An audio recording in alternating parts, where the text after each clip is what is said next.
අද ඉතාමත් ලස්සන විස්තරයක් තමයි ධර්ම දේශනාවට මාතෘකා කරගන්නේ. ඒ තමයි යසෝදරා මහරහත් තෙරණින් වහන්සේ ගැන දැන් මේ පින්වතුන් ගොඩක් විස්තර දන්නවා. මහත භාගයේ යසෝදරා මහරහත් තෙරණින් වහන්සේ ගැන විටින් විට සවිස්තරව ඒ මහරහත් තෙරණින් වහන්සේගේ ගුණ කඳ ඇහෙන්න මේ පින්වතුන්ට වාසනාව ලැබුණා.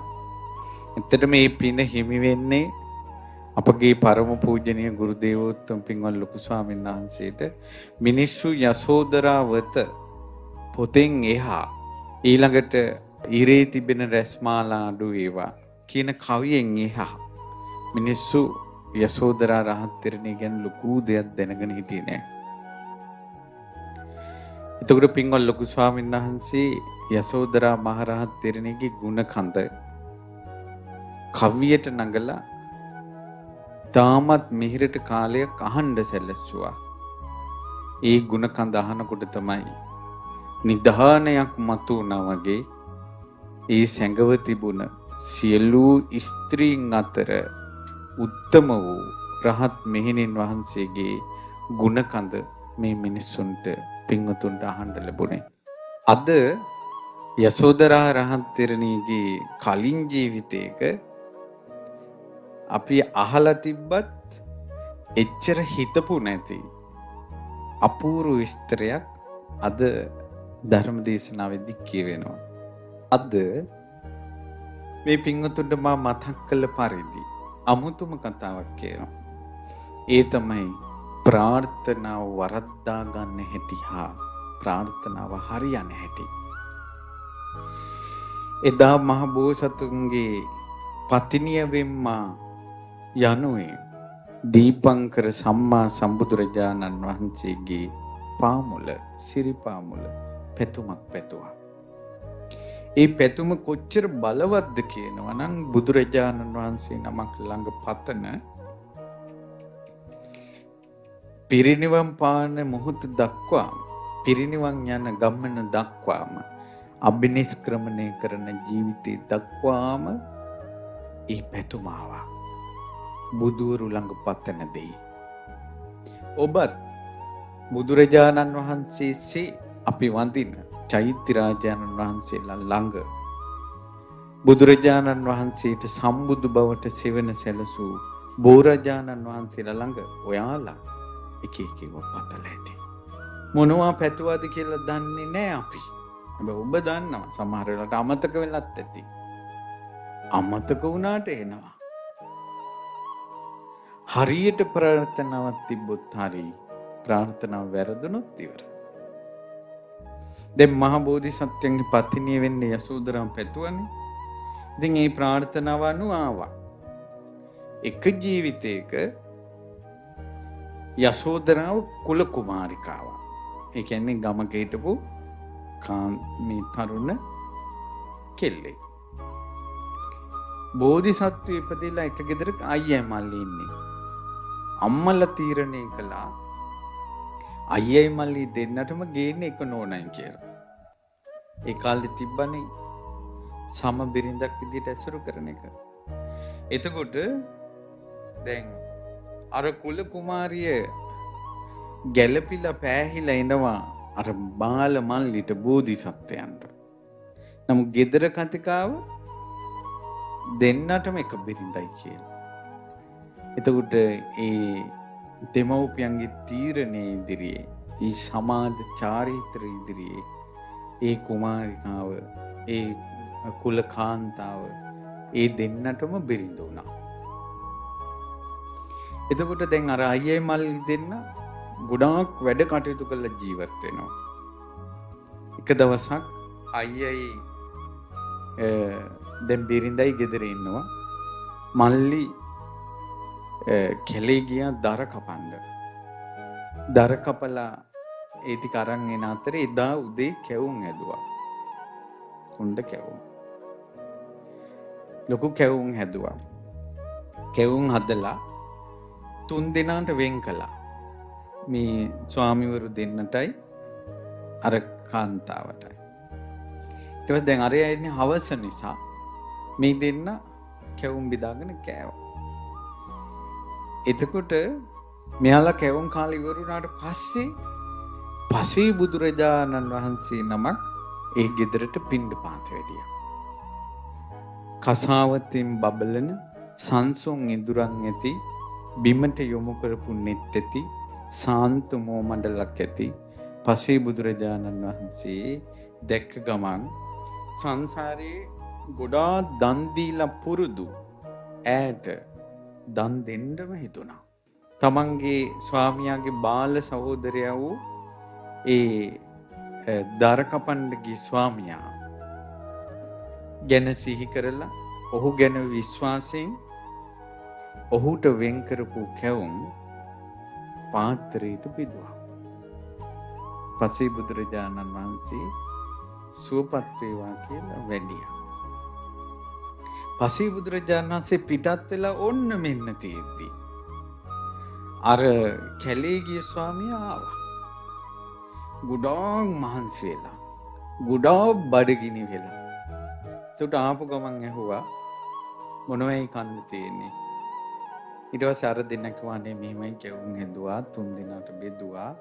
ඔයාගේ කොටස වෙන් කළා තියෙනකොට පස්සේ බුදු මේ ශ්‍රමණයන් වහන්සේ වෙලිය අපි පූජා කළා. ඔයා අනුමෝදන් වෙන්න කියලා. ඒකට අර පූජා කළා කියන එකට කලින් අර දෙන්න කෑවා කියලා කිව්වනේ.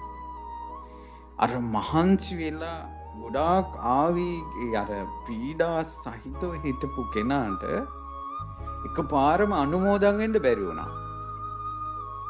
අනුමෝදන් වෙන්න බැරුව ඔහේලාගේ ටික ඔහේලා කාලා මේ මහන්සි වෙලා ආපු මම මගේ කොටස දුන්නනේ ඒව කොහෙද කියලා ඔය නවතින්න කියලා දුවගෙන ගිහිල්ලා අර පාත්‍රයට පොළුට උන හිතේ අසතුට උන හිතේ දැන් අසතුට උනේ පසේ බුදුරජාණන් වහන්සේ ගැනවත් දාන ගැනවත් නෙවෙයි අර දෙන්න කරපු වැඩේට ඒ අසතුට හිතෙන් තරහක් ආවට පස්සේ කුද්දෝ අත්තන්න ජානාති කුද්දෝ අත්තන්න පස්සති තරහක් ආවට පස්සේ අර්ථය ධර්මයේ දන්නේ කරන්න ඕනේ කියන්න ඕන මොනවද කියලා දන්නේ කොච්චරනම් අපි තරහ ගිල්ල එක එක වචන කියලා පස්සේ දුක් වෙනවද ඇයි අනේ මං ඒ වෙලාවෙ එහෙම කිව්වේ කියලා අපි කොච්චර අනිත් අය ළඟ පින්සෙන්ඩු වෙලා තියෙනවද අනේ මට තරහ ගියාට කිව්වට මගේ හිතේ එහෙම එකක් නැහැ කියලා අපි අනිත් අය ළඟ පින්සෙන්ඩු වෙලා තියෙනවා මේ තරහ කියන්නේ ඇත්තවත් කළ යුතු දේවත් පෙන්වන දෙයක් නෙවෙයි හිත අඳුරු කළා දාන එකක් ඒ ක්‍රෝධය නිසා බලන්න සංසාරේ බුද්ධාංකුරයක් වෙන්න පෙරම් පුරන උත්තමේකටත් හිතට තරහව ඇවිල්ලා කළ යුතු දේ නොකළ යුතු දේ තේරුම් ගන්න බැරුව ගියා. පසේ බුදුරජාණන් වහන්සේට බෙදපු කැවුම් දානේ අතට ආපහු ගත්තා. අර බලාගෙන හිටපු අර කාන්තාවට බිරිඳට මේක දරා ගන්න බැරුව ගියා. මේ කරපු වැඩේ හොඳ නෑ කියලා. හදවත දැවි ගියා. ඈ එසනේ මේ තමන්ගේ නිවසට ඇතුල් වෙලා නිවසේ උණු කරලා හදලා තිබුණ ගිතෙල් ටිකක් ඉක්මනට අරගෙන ඇවිල්ලා දුවගෙන ඇවිල්ලා පසේ බුදුරජාණන් වහන්සේගේ පාත්‍රයට ගිතෙල් ටික ඇහැලුවා. ගිතෙල් ඒ කාලේ ප්‍රණීත දානයක්. ඊට පස්සේ පැතුවා ලස්සනලා කහ පාටට ගිතෙල් ටික පාත්‍රේ පේනවා. ලස්සන. ඈට එක දානකොටම හිතුණා මමත් ලස්සන වෙනවා නම් කියලා. ඒත් එක්කම අර කරපු මේ අරය කරපු දේම හිතට ආවා. ඇති වෙලා හිතුවා මට නම් මේ මිනිස්සයා මොන ගැහෙන්න වෙපා. දැන් කලින් පැතුවේ මොකද්ද? දීපංකර පාද මූලේ එකට යන්න පැතුවා. ඉතින් එකට ගමන් කරන්න පතපු යසෝදරාටත් සංසාරේක මොහොතක් හරි බෝධිසත්ව එපා වුණා නම් කිසිම පාරමිතාවක් නැති මේ කුල්ලු කෙල්ලන්ට ওই පින් හබ අරුමයක්ද? කොච්චර ආදරෙන් හිටියත් එපා වෙන දවසක් එනවා. තරහා යන දවසක් එනවා. ඕක තමයි සංසාරේ. ඊට පස්සේ මොකද උනේ? එයා ඒ අරයට ඇහෙන්නම පැතුවා. උඹ එපා මට සංසාරේ මේ පිනින් කියලා. පස්සේ බුදුරජාණන් වහන්සේ නිහඬයි. පස්සේ බුදුරජාණන් වහන්සේ වැඩියා. වරිණුකට අරයාගේ අතේ කැවුමනේ. එයා ඉක්මනට පියවරක් ඉස්සරහට තබලා ස්වාමීනි කියලා. මම කොයිතරම් මාව ප්‍රතික්ෂේප කළත් මෙයා මටමයි වෙන් වෙන්නේ කියලා හරියට ගිතෙල් වල කැවුම ගිලෙනවා වගේ මෙයාගේ ප්‍රාර්ථනාව විනිවිද අභ්‍යන්තරයට මට යන්න ලැබේවා කියලා දැම්ම කැවුම පූජා කරා. අර ගිතෙල් වල ඇතුළටම ගිය කැවුම. අපි මේව සාමාන්‍ය දෙයයි කියලා හිතුවට තුනුරුවන් කියන්නේ අනන්ත ගුණ විශේෂයෙන් යුක්ත නිසා තුනුරුවන් විශේෂ කරන ප්‍රාර්ථනාව සඵල වෙනවා. ඊළඟ ජීවිතේ ඉපදුනා අර කැවුම ගත්ත කෙනා රජ කුලේ ඔක්කාංක රජුරුවන්ගේ සීලවතී බිසවගේ පුත්‍රයා වෙලා ඉපදුනා මූණ කැවුමක් වගේ.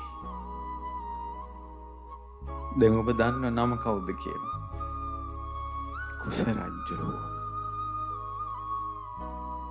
මූණ කැවුමක් වගේ. විරූපී. ඈ මඳුරට සාගල නුවර උපදුනා රන් කඳක් වගේ ලස්සනයි. ඈත දැන් කිව්වනේ ළඟකවත් උපදින්න එපා කියලා. තුරු ගොඩක් ඈත ඉපදුනේ. ආයෙ හොයා ගන්නවත් බැරි විදියට ඉපදුනේ. දැන් සොළොස්වියටපත් කුස රජුරෝ කුස කුමාරයා සියලු ශිල්පයන්ගෙන් පාර ප්‍රාප්ත වෙලා ඒ පියාණන් කිව්ව කුස කුමාරයා අතිශයින් චතුරයි නුවණයි. ඊළඟට කුස කුමාරයාට සිංහ අඬ තියෙනවා සිංහස්වර. ඒ කුස රජුරුවන්ගේ කටහඬ එකපාරක් සද්දේ කරලා මුළු ජම්බුද්දීපේටම කටහඬ ඇහිලා තියෙනවා. සිංහස්වරයි. ඒ කටහඬට අනිත් අයගේ අතේ තියෙන ආයුධ බිම වැටෙනවා. මිනිස්සුත් ඇති ගන්නවා. ඒ ගර්ජනා කළොත්. ඉතින් කුස රජ කුමාරයාට රජකම දුන්නා. ඊට පස්සේ රජකම දීලා දැන් මේ රජකම සඵල කරගන්න හැම දෙයකින් පරිපූර්ණ කරගන්න ඕන නිසා අම්මලා යෝජනා කළා ඔයා විවාහ වෙන්න. ඒත් කුස කුමාරයන් කල්පනා කළා රජ කෙනෙක් විවාහ කරගන්න ඕනන්නේ බිසවක්නේ හැඩකාර බිසවක්නේ. මගේ මූණ දැක්කට පස්සේ කවුද කැමති වෙන්නේ? ඒතර මාව විවාහ කරගෙන මාව දාලා ගියොත් එහෙම මට නින්දාවක්. ඒ නිසා හොඳම දේ තමයි මං විවාහ නොවි ඉන්න එක කියලා විවාහ නොවි ඉන්නවා කියලා කිව්වා. පස්සේ අම්මයි තාත්තයි නැති කාලෙක ජයම්පති නම් තමන්ගේ මලනුවන්ට රජකම බාර දීලා මම පැවිදි වෙනවා කියලා කිව්වා. අම්මලාගෙන් ඉස්පාසුවක් නැවත නැවත ඇවටිලි කරනවා.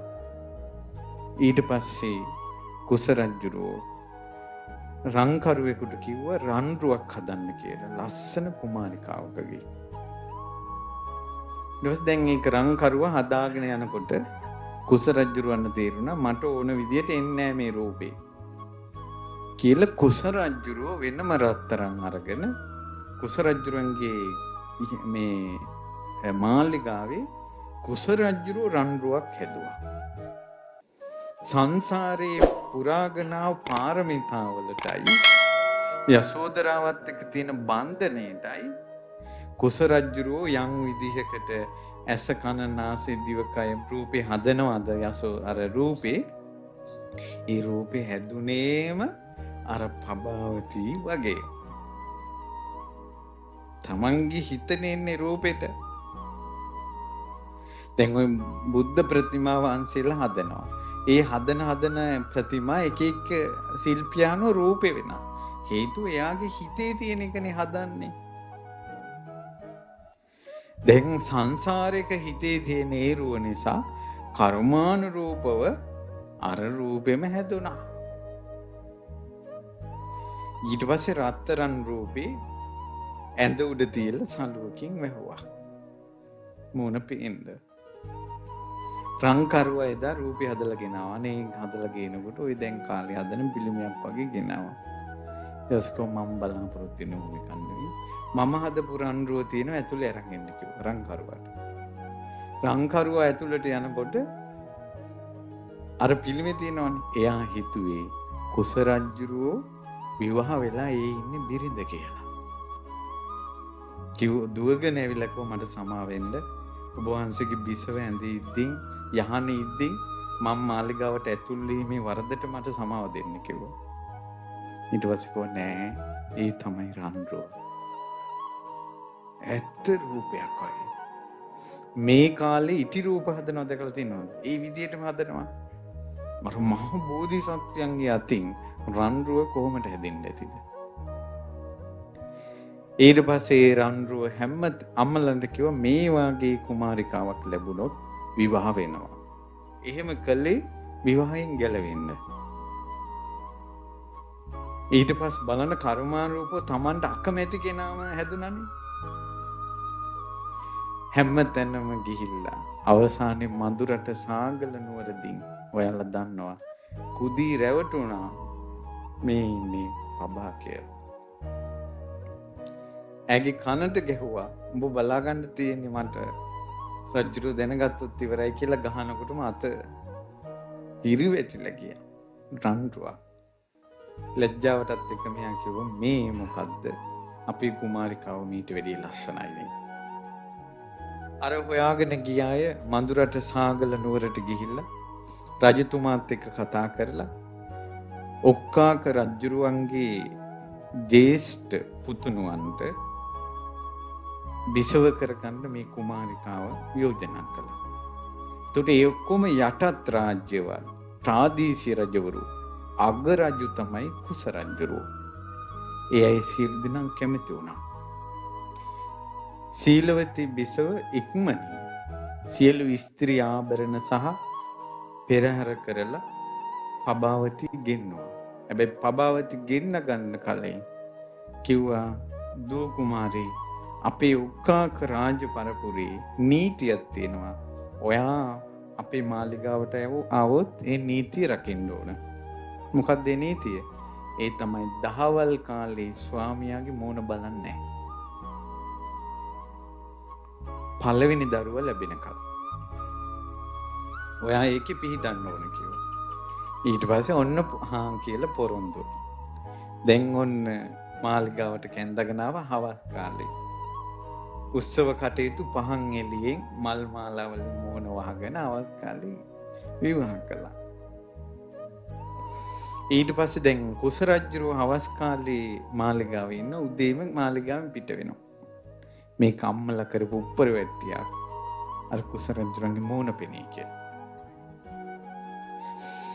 ඊට පස්සේ කාලයක් යනකොට මේ කුමාරිකාවට ආසයි ඇත්තටම මම බැඳපු මිනිස්සයා කොයි වගේ කෙනෙක්ද මට මූණ පොඩ්ඩක් බලා ගන්න කියලා. නමුත් ඒ හැම වෙලාවෙම බිසව සීලවතී මව් බිසව අර නීතිය සිහි කර කර ඇව නැවැත්තුවා. කුස රජුරවන්නත් ආසාවක් හිතුණා. මම මෑ ළඟට යන්නේ රාත්‍රියේ විතරයි. දහවල් කාලේ පබාවතිගේ මූණ බලන්න ආසයි මම. අම්මා ළඟ ගිහිල්ලා කිව්වා.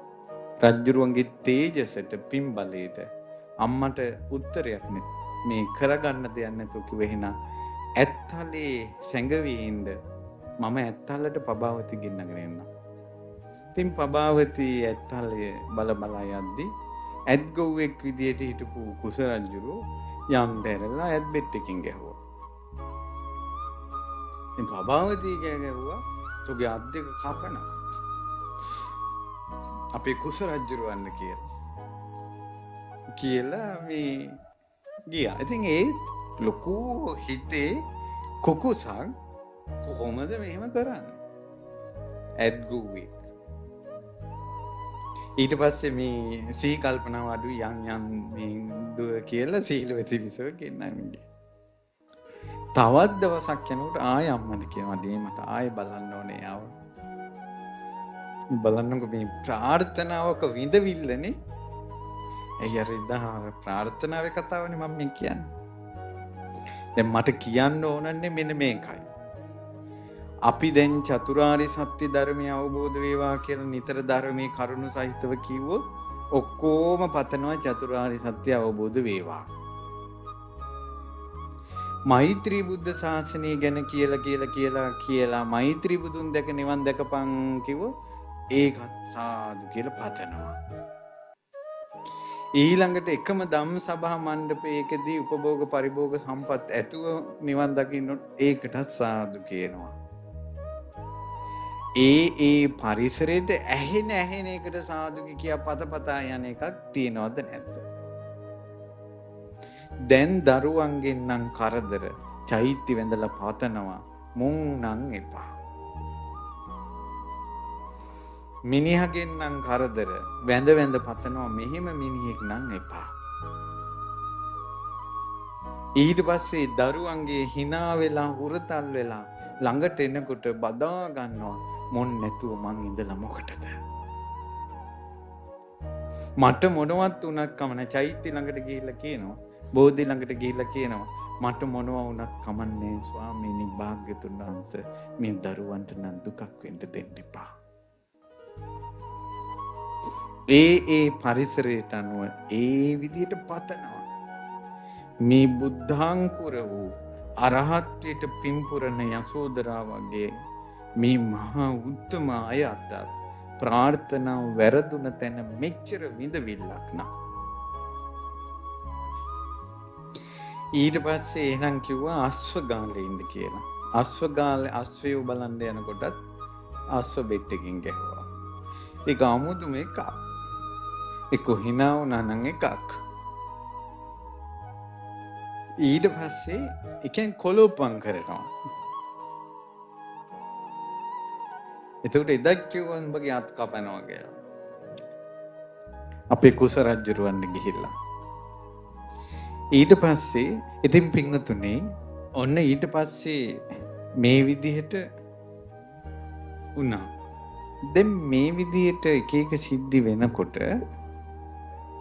මේ පබාවතිට ප්‍රශ්නයක් ආවා. එතකොටම දැන් මොකක් හරි මෙතන ප්‍රශ්නයක් තියෙනවා කියලා. ඊට පස්සේ සීලවති බිසෝට කිව්වා කොහොම හරි මට මගේ ස්වාමියාව දකින්න ඕන. දැන් සීලවති බිසෝ දැනගත්ත දැන් නම් ආයෙ නවත්තන්න බෑ. කුස රජුරොත් එක්ක කතා කරලා වීදි සංචාරයක් හැදුවා රජුරෝ. ඒකෙදින් කුස රජුරෝ පිටිපස්සේ තියලා ජයම්පති කුමාරයා ලස්සනයි. ඒ කුමාරයා ආභරණ වලින් සරසලා ඇතා ඉස්සරහ තියලා ගියා. දුනු මිනිස්සු හිතනවා කුස රජුරන්ගේ ආරක්ෂාවට මල්ලි ඉස්සරහින් යනවා කියලා. එතකොට ප්‍රභාවති හිතනවා දැන් අම්මා ප්ලෑන් කරපු දෙයි. ඒ තමයි අර ඉස්සරහින් යන කෙනා ස්වාමියා කියලා මෙයා හිතනවා කියලා. ඊට පස්සේ ඔන්න දැන් ඇතාම් පිට වීදි සංචාරය කරනකොට කවුළුවෙන් මේ මෝන දාලා මේ ප්‍රභාවතිය බැලුවා අර ඇතා පිට යන ස්වාමියා දිහා. ලස්සන කුමාරයෙක්. එතකොට මෙයා සතුටු වුණා මාහට කොයිතරම් ලස්සන ස්වාමියෙක් ලැබිලාද කියලා සතුටින් ඉන්නකොට අර පිටිපස්සේ යන කුස රජුරෝ අතින් එක දේවල් කරලා විකාර කළා. එතකොට මෙයා ප්‍රභාවතිට ආයෙ සැකයක් ආවා. මේ මූණ විරූපිගෙන එදා මෙයාමයි මට ඇත් බෙට්ටෙන් ගැව්වේ. දැන් කොහොමද ඇතා පිට යන්නේ? අනිත් එක මට විකාර කර. ඊට පස්සේ ඇහුවා සීලවති මෑණියගෙන් මෑණියනි කවුද අර මනුස්සයා? කිව්වත් දියණිය රජුරෝ තනියෙන් යවන්න බෑනේ. ඒකයි ඔය උඩට තව කෙනෙක් ගත්තේ. නමුත් මෙයාට සැකයි. මෙයාගේ උපස්ථානෙට සාගල නුවරින්ම කුදී කොන්ද කුද වෙච්ච සේවිකාවක් එවලා තිබ්බා. ඉක්මනට යවුවා ඔය ඇතා නවත්තන තැන ඉස්සෙල්ලා බහින්නේ කවුද කියලා බලාගෙන වරින් කියලා. ඉස්සෙල්ලා බහින්න ඕන රජුරෝ. දැන් බලාගෙන වරින් කියලා. කුදී ගිහිල්ලා අර පිරිස මැද හැංගිලා බලාගෙන ඉන්නවා. ඉස්සෙල්ලා කුස රජුරෝ බැස්සා. ඊළඟට තමයි මල්ලි බැස්සේ. බැහැපු ගමන් කුස රජුරෝ වටපිට බලනකොට කර්මාන් රූපම අර කුදීගේ මූණ පෙනුණා. මේ වරක් කිව්වා. කුදියා වුණා. කියන්නේ වචනයක් ගිහිල්ලා කිව්වා. කුදී වේවුලලා දුවලා මාලිගාවට ගියා. ගිය ගමන් ඇහුවා මේ කවුද ඉස්සලා බැස්සේ කියලා. කුස රජුරෝමයි කිව්වා. හරි කුස රජුරෝ තමයි ඉස්සරහින් ගියේ කෙනාද පස්සෙන් ගියේ කෙනාද? ඉස්සරහින් ගියේ කෙනා කියලා එයාත් පචයක් කිව්වා. ඊට පස්සේ ආයෙත් කුස රජුරවන්ට ආසාවක් හිතෙනවා. මේ බලන්න ස්වාමියාන්ට බිරිඳට මූණ බලන්න බැරි විදිහට ප්‍රාර්ථනාවක් ආපු හැටි. කරපු කර්මයක් ආපු හැටි. මං හිතන්නේ අසංකේය 4කුත් කල්ප ලක්ෂයක් ඒ ආපු යසෝදරා මහ බෝධිසත්ව ගමනට සිද්ධ වෙච්ච එකම සිදුවීම වෙන්න ඕනේ. මේක ප්‍රාර්ථනාව වැරදෙන තැන ඔයාලට මේ දේශනාවෙන් කියන්නේ වැරදි ප්‍රාර්ථනාවල් කරන්න එපා. ළඟ බලලා ප්‍රාර්ථනාවල් කරන්න එපා. සමහර අය දරුවන්ගෙන් දුක් විඳිද්දි දරුවෝ නම් එපා කියලා. මං ඉස්සරහම කී දෙනෙක් කියලා තිනවා. උපනූපන් ජීවිතේට දරුවෝ නම් එපා. මේ විඳවන ටික ඇති කියලා. ඊළඟ ජීවිතේට ගියාට පස්සේ සෑයවල් වැඳ බෝධි වැඳ බාර වෙවි දරුවෝ පතනවා. දරුවෝ නෑ. මේ මිනිහා නම් එපා කියලා පතනවා. හරි ඒ මිනිහා නොලැබෙයි. තව වද දෙන එකෙක් සෙට් වෙනවා. ඇයි කෝටි 350 පිරිමි ඉන්නවනේ. ඊළඟ එක සෙට් වෙනවා. ඒ නිසා පතන ප්‍රාර්ථනාව වරද්දව ගන්න එපා කියලා මේ කියන්නේ. කරනව නම් ප්‍රාර්ථනාව කිසිම තැන වරදින් නැති ප්‍රාර්ථනාව තමයි මේ දුකෙන් නිදහස් වෙන්න ලැබේවා. අමා නිවනටපත් වෙන්න ලැබේවා කියන ප්‍රාර්ථනාවයි. බෝධි සම්භාර පුරණ මේ උත්තමයන්ට ඌ විපත දෙස බලන්ට. ඊට පස්සේ දැන් කුස රජුරු ආයෙ බලන්න ඕන කියන තැන කිව්ව එහෙනම් මං උයනට ගෙන්නන්න එන්නම් උයනේදීන් බලන්න කියලා. කුස රජුරු උයනට ගිහිල්ලා පොකුණේ ඇතුලේ සැඟවිලා හිටියා නෙළුම් කොළුවකින් මූණ වහගෙන. ඊට පස්සේ පබාවතී උයන බලා ගිහිල්ලා කුමාරිකාවොත් එක්ක මූණ සෝදන්න පොකුණට බැස්සා. එතනම ලස්සන නෙළුම් ඒ නෙළුම් පැලේ නෙළුම් පඳුරේ ලස්සන නෙළුමක් පිපිලා ඒක ගන්න පාත් වුණා. ෆොටෝ එකක් වුණත් ගද්දින් ලස්සන ගෑන් ළමෙක් නෙළුම් මලක් ගන්න පාත් වෙනවා කියන්නේ කොච්චර ලස්සනද. කුස රජුරවන්ට ඉන්න හිතින තැන් අමතක වුණා. අර නෙළුම් මල ගන්න පාත් වෙනකොට එකපාරම කොලේ අයින් කළා මමයි කුස කියලා පබාවතගේ අතෙන් ඇල්ලුවා. ඔක්කොම අමතක වුණා. අර පබාවති මෙන්න දිය රකුසේ කියලා කෑ ගහගෙන සීයේ නැත්තේ උනා. ඊට පස්සේ මෙයා උස්සගෙන මාලිගාවට ආවා. ආපු ගමම පබාවති දැනගත්තා. මැවි පේන්න ගත්තා. ඇත්තලේදි ගහපු හැටි. අස්වහලේදි ගහපු හැටි. ඇතා පිට විකාර කර ගියේවා. පොකුණෙන් දිය රකුසෙක් වගේ මතුවෙච්ච හැටි අප්පිරිය වුණා. අර ප්‍රාර්ථනාවම වැඩ කළා. සියලු තමන්ගේ සේවකයන් කතා කරලා ඒ මොහොතේම නැවත මధుරට සාගල නුවරට යන්න පිටත් වුණා. කුස රජුරු කල්පනා කළා මෙයාගේ ආවේගයට යන්න නොදුන්නොත් මෙයාට ජීවිතහානියක් වෙන්න පුළුවන්. යන්න දෙමු කියලා යන්න දුන්නා. බලන්න පින්වතුනි පෙරුම්දම් පුරන සංසාරේ මෙහිම විපත්තියක මහත ප්‍රාර්ථනාවක දෝෂ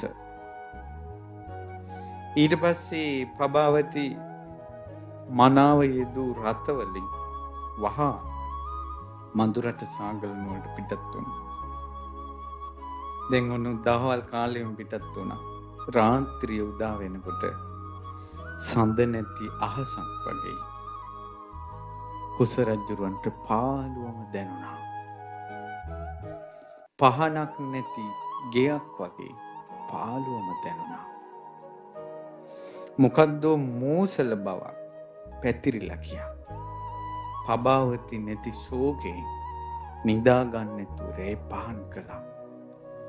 ජාත කතා සම්භාරයටම පබාවති වෙනුවෙන් යසෝදරා වෙනුවෙන් බෝධිසත්වයෝ වැළපුණ එකම ජීවිත කතාව.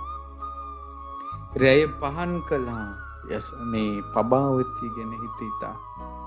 ඊට පස්සේ පබාවති උදේ පාන්දර මව් ළඟට ගිහිල්ලා කියනවා මට තවත් රාත්‍රියක් ගත කරන්න බෑ පබාවතේ නැතුව. මේ රාජ්‍ය මාගේ මෑණියම්ම මේ රාජ්‍ය විචාරන්න මම යනවා පබාවති සොයාගෙන. ඈ ගෙන්නගෙන මම එනවා අම්මේ. මම ජීවත් වෙලා හිටියොත් ආයෙ එනවා. මෞතුමිය සියලු කලමන හදලා දුන්නා. වීණාවක් අරගෙන පංචායුධයෙන් සන්නද්ධව කුස රජුරෝ පාගමනින්ම යොදුන් ගණන් යොදුන් 100ක් මාවතට ගියා. යොදුන් 100ක් කියන්නේ කිලෝමීටර 1000ක්. පෙරම් පුරන මහ බෝධිසත්වයන්ටත් ස්ත්‍රීන් ගැන හිත ගිය තැන කිලෝමීටර 1000ක් පයින් යන්න උනා. ඒ නිසා අද කාලේ පිරිමි කොයිතරම්නම් ලත වෙනව ඇතිද? ගාටනව ඇතිද මේ කකුල් කඩਿੱත්ව හැදෙනකල්. මේ සංසාරේ සම්බන්ධතාවලට බැඳිලා.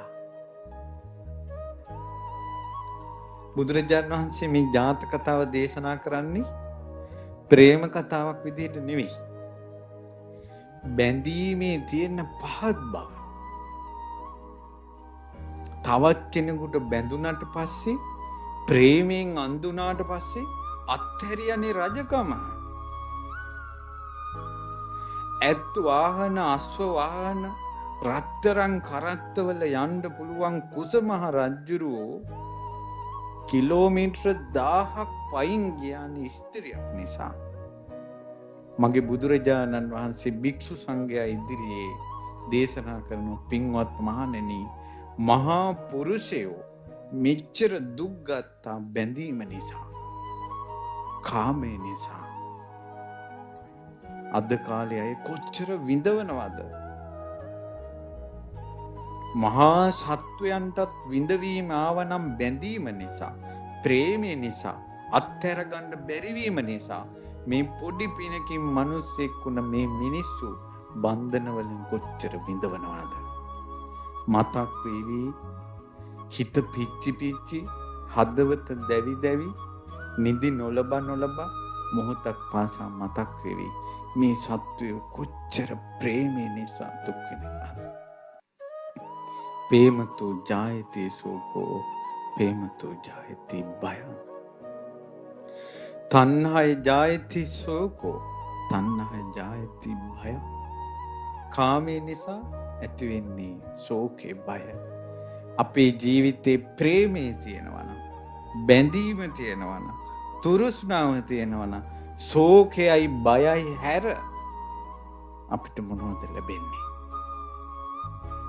මොනවද ලැබෙන්නේ? ඊට පස්සේ ගොඩක් විස්තර තියෙනවා. කුස රජුරෝ කිලෝමීටර 1000ක් එක දවසේ ගියා කියනවා. කොහොමද?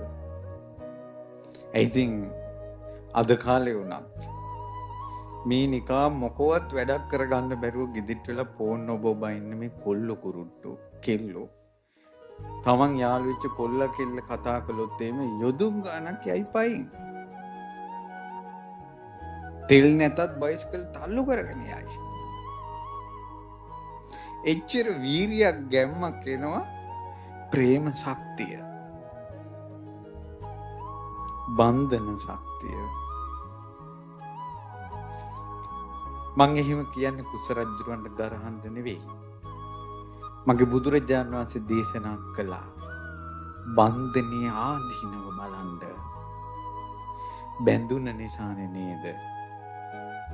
ඉස්කෝලේ යන කාලේ කොල්ලු කෙල්ලු යාළු වෙලා ඔවුන් වෙනුවෙන් හිත ඊළඟට ඒ අය වෙනුවෙන් තෑගි බෝග තෝර ඒ අය එනකල් පැය ගණන් ඉඳලා දුරකථන ඇමතුමක් එනකල් පැය ගණන් ඉඳලා ලියුම් එනකල් පැය ගණන් ඉඳලා ගත කරලා කොච්චර කාලයක් නාස්ති කරලා කොහෙවත් යන වෙන කෙල්ලෙක් අවදානි බඳිනවා වෙන කොල්ලෙක් බඳිනවා අපරාධ ඉස්කෝලේ යන කාලේ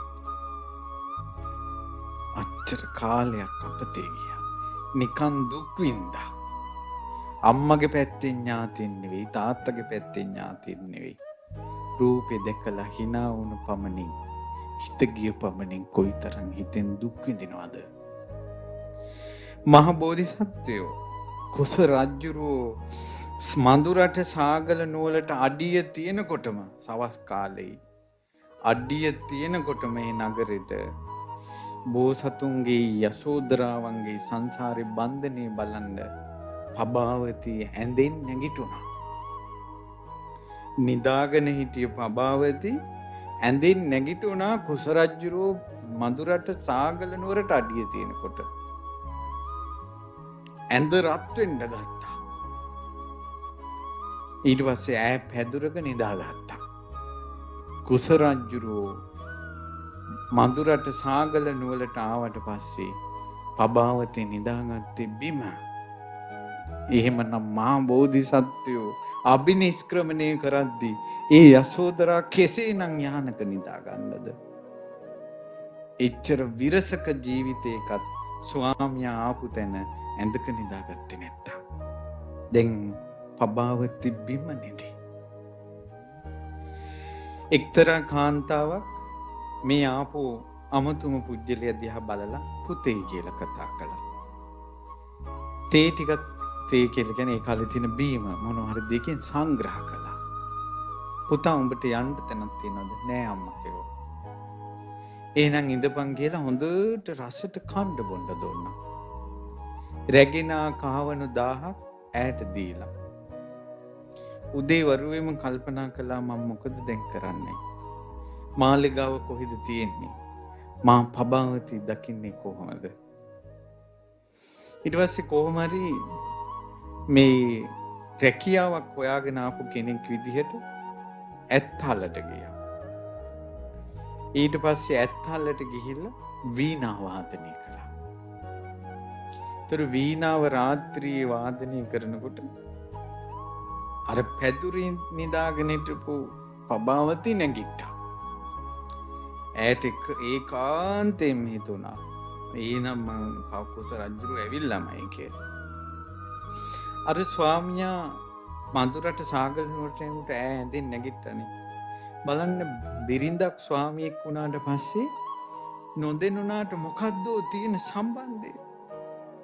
ඉස්සර ඒ කතාවේ සත්‍ය අසත්‍යතාවය ඒකේ තියෙන මිත්‍යාවද්ද ඇත්තක්ද දන්නේ නැහැ. නමුත් අම්මා ගොඩාක් තාත්තට ආදරය කරනකොට තාත්තා ගොඩක් අම්මට ආදරය කරනකොට අරයා බඩගින්නේ ඉඳින් අනිත් එක්කෙනා කද්දින් සමහර වෙලාවට පිටි උගරේ යනකොට කියනවා අරයා බඩගින්නේද දන්නේ නැහැ කියලා. එච්චර දැනෙනවා. ඉවක් තියෙනවා. මොනවාරි කරදරයක් වුණා පුතේ තාත්තා ආවේ නැහැ මොකක් හරි කරදරයක් දන්නේ මගේ හිතට හරි නැහැ. ඉවක් වගේ තියෙනවා ස්වාමියා බිරිඳ. අද බිරිඳ කඳුළු සලද්දී ඇස් ඉදිරි පිට මිනිහගේ හදවතට දැනෙන්නේ. සමහරවිට මිනිස්සයා කඹරද්දි 16ක් වගේ ඒව පේන බිරිඳට හදවතට දැනෙන්නේ. මොකද්ද ප්‍රශ්නයක් තියෙනවා. දැනෙන්නේ නැති එකක්. හැබැයි පෙම්හබ කෙලින කාලේ පැය ගණන් වරු ගණන් දෙමව්පියන්ගේ බලාපොරොත්තු හින්දවලා තම තමන්ගේ හිතුවක්කාර ලෝකේ සැරිසරනෝ තරුණ ජීවිතේ කසාද බැන්දට පස්සේ දැනෙන්නේ. ඊට පස්සේ රජ්ජුරුවන්ට ආසයි තියලා රජ්ජුරුව කිව්වා වීණා වාදකයා හරි හොඳ කෙනෙක්. මේ කහවණු 1000 දීලා මේ ඒ මාලිගාවේ හැමතැනම වීණා වාදනය කරපන් කියලා. ඒතර කුස රජ්ජුරුව කල්පනා කළා මට මේ ඇත් ගාලකට වෙලා ඉන්න වෙයි. හැමදාම වීණා වාදනය කර කර මට ඕනේ පබාවති ළඟට යන්න. කිලේ කහවණු 10 ඇත්තල්ලේ එක්කෙනාටම දීලා ඊළඟට ගියා කුඹල්කාරයා ළඟට. කුඹල්කාරයා ළඟට ගිහිල්ලා මැටි වලින් එක එක වාදන හැදුවා මං කුඹල් ඔබට උදව් කරන්නම් කියලා. ඒ වාගේ ලස්සන වාදන මැටි වලින් හදපු මඳුරට සාගර නුවර කවුරුත් දැකලා නැහැ. කුස රජුගේ පින්බලයට හැදෙනවා. සංසාරේ කරපු පින වෙනම තියෙනවා. පතපු පැතුම වෙනම එනවා. සමහර මිනිස්සු කොයිතරම් දුක් විඳිනවද? ඒ උනට උයන කෑම රහයි. ගෙවල් වල ප්‍රශ්න. නමුත් කෑම රහයි. ඒක යාගේ වෙනම පින. සමහරට ගොඩාක් දුක් විඳිනවා. නමුත් රූපේ ලස්සනයි. සමහර වෙලාවට ගොඩාක් ප්‍රශ්න. නමුත් මල් පැලයක් හැදුවත් හොඳට හැදෙනවා. අත්ගුණේ තියෙනවා. ඒ වගේ එක කර්මයක් වෙනම විපාක විඳිද්දී තව කර්මයක් වෙනවා. ඒ වගේ ප්‍රේමේ නිසා බන්ධනේ නිසා මෙච්චර බෝධිසත්වය දුක් ගනිද්දී ඒ මැටි වාදනේ තියෙන හදනකොටම වෙනම කැරකෙනවා ඒක. වෙන මේ වාදනවල ඇඳා කුස රජුරුයි පබාවති ඉන්නවා කුදී පැත්තකට වෙලා ඉන්නවා රූප ඇඳා. ඇඳලා ඒක අල්ලගෙන අදිෂ්ඨානයක් කළා වෙන කෙනෙකුට පේන්න එපා. පබාවතිට විතරක්ම පේන්න ඕන කියලා. ඒ චිත්ත අදිෂ්ඨානෙත් එක්ක ඒව මාලිගාවට ගෙනියනකොට රජුරෝ පුදුම වුණා. කුඹල්කාරයෙන් ඇහුවා මේ කොහෙන්ද? මමයි හැදුවේ. කිව්වා ඉතින් මම උඹ හදන බව දන්නවා. මේව හැදුවේ කවුද? අලුත් අතවැසියෙක් ආවා. අතවැසියා නෙවෙයි අද ඉඳලා උඹගේ ගුරා කරගෙන ඉගෙන ගනින් කිව්වා මේවා. අද ඉඳලා මගේ කුමාරිකාවෝ 8 දෙනෙක් ඉන්නවා. කුමාරිකාවෝ 8 දිනාටම පුංචි පුංචි විසිතුරු භාණ්ඩ හදලා අරන් වරින් කිව්වා. දැන් මේ භාණ්ඩ ටික අරගෙන ගියා. කුමාරිකාවන් එන්න කිව්වා. එන්න කියලා ඒකෙන් ලස්සනම ටික තෝරලා පබාවතිට දුන්න වැඩිමල්ම දුවනේ. පබාවති ආශාවෙන් ඒක ගන්නකොටම පබාවතිට රූපේ පේනවා ඒක අස්සේ. කපාරම කුස රජුරෝ මතක් වෙලා පොලේ ගැහුවා. ඊට පස්සේ ළඟ ඉන්න අනිත් නැංගණිවරු කිව්වා මෙව කුස රජුරෝ හදපේව නෙවෙයි ගන්නවා මේක කියලා. හැබැයි කුස රජුරන්ට පණිවිඩය ගියා. කුස රජුරන්ට කලකිරුණා. හිතෙන් විඳවනවා. කාන්තාවක් නිසා අසිපත දරාගෙන සිංහාසනේ ආරූඪව ඉන්න උන මහ රජුරෝ මැටි වලන් හැදුවනේ ප්‍රේමයක් නිසා. කාමී කියන්නේ පුජ්‍යලි කොයිතරම් විඳවිල්ලකට ගෙනියනවද? ප්‍රේමය කොච්චර පුජ්‍යලික විඳවිල්ලකට ගෙනියනවද? ඊට පස්සේ අවසානයේ කුස රජුරෝ එතනිමුත් ගිහිල්ලා ආයේ සෙට් වෙනවා සම්බන්ධ වෙනවා උයන කෙනත් එක්ක. ඉතින් උයන කෙනා ගාවට ගිහිල්ලා ඒ තියෙන මැල්ලුම් කඩලා ඒවා දීලා පොඩි දෙයක් කරලා දැන් යාළු වුණා. ඊට පස්සේ මස් ඇටකටු ටිකක් අරන් උයන මිනිහා කිව්වා පුතා මම මේ රාජ භෝජන ටික ගිහිල්ලා එනකල් දීලා එනකල් මේ ඉතුරු වෙච්ච ඇටකටු වලින් ඔබ හොද්දක් හදාපන් කියලා අර රජුරවන්ට උයපු මස් වල ඉතුරු කටු ටික හොද්දක් හදන්න දුන්නා. මේ හොද්ද හදන්න ගත්ත විතරයි මඳුරට සාගල නුවරම සුවඳ වුණා. රජුරෝ කෑම ගන්න හදනකොට මොකද්ද සුවඳක් වෙනම එනවා. ඊට පස්සේ කිව්වා මොකද්ද මේ එන සුවඳ? අනේ රජතුමනි මං එන්න කලින් මගේ ගෝලයන්ට කියලා ආවා හොද්දක් හදන්න කියලා මං හිතන්නේ ඒකේ කියලා. අරන් වරෙන් කිව්වා. අර කටු වලින් හදපු හොද්ද දිවේ තියෙනකොට මඳුරට රජුරෝ මුළු ජීවිත කාලෙම ඉච්චර රස කෑමක් කාලා නැහැ. ඒ ඉතින් මහ බෝධිසත්වෝ මේ අත්වලින් කොච්චර දන් දුන්නද? උයන කෑම රහ කරගන්න රහස තමයි දන්සලක් වගේ මේ අත්වලින් දන් දෙන්න ඕනේ. ගණන් කරන්න බැරි තරම් දන් බෙදන්න ඕනේ. කරුණාවෙන් දන් දෙන්න ඕන. ලෝභ නැතුව මේ අතින් දන් දෙන්න ඕන.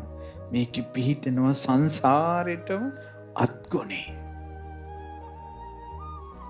ඊට පස්සේ රජුරෝ කිව්වා අද ඉඳලා මටත් මාගේ රාජකුමාරිකාවන්ටත් උයන්ට පවරපන් ඒ අතවැසියට. ඔන්න දැන් හරි සතුටුයි. මොකද ඒ උයද්දි මෙයත් එක්කම ඇතුළට යන්න පුළුවන් නිසා. ඊට පස්සේ පහුවදා උයලා රජුරවන්ට යවන එක ප්‍රධාන ආරක්ෂකමියට කියලා කුමාරිකාවන්ට මම අරන් යන්නම් කියලා කඳ මේ ඒ ආහාර ටික අරගෙන කදකින් යනවා. එතකොට ජනෙල් කවුළුවෙන් පබාවති දැක්කා කුස රජුරෝ ආහාර කදක් කරගෙන එනවා.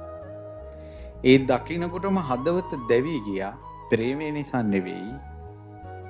රජ කෙනෙක් හොඳ නෑ මෙහෙම කරන්න කියලා.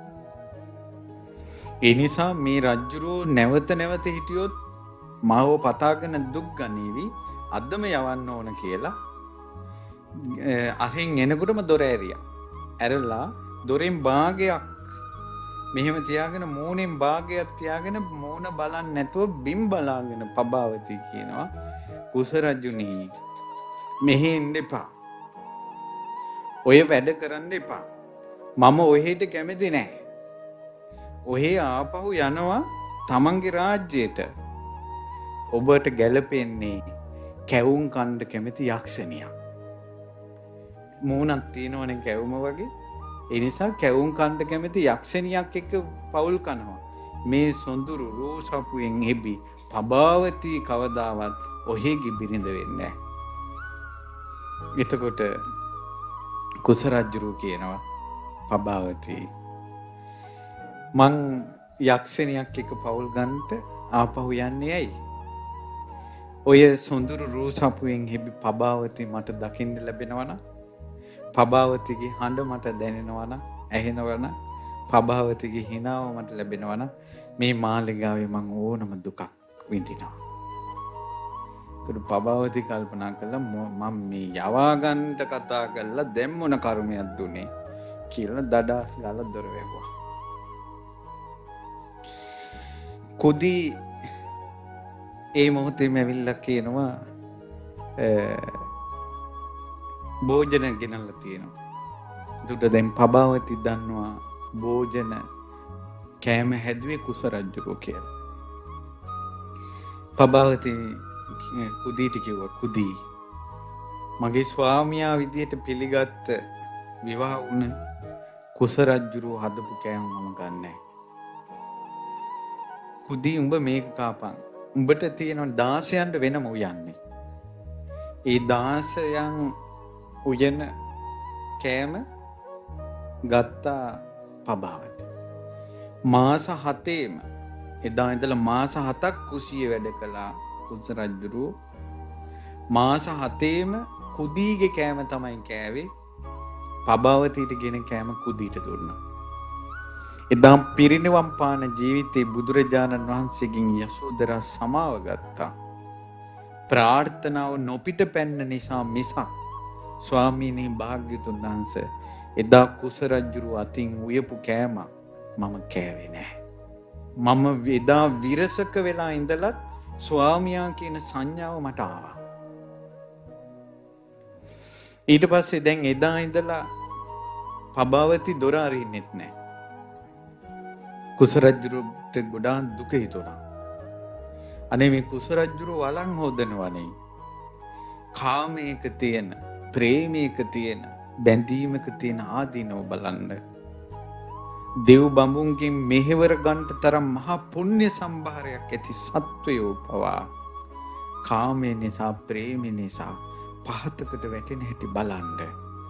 ආදීනව විඳින හැටි බලන්න. ඊට පස්සේ කුස රජුරු කල්පනා කළා මෑගේ හිත තෙත් ගතියෙන් යුක්තයිද කියලා බලන්න ඕන කියලා.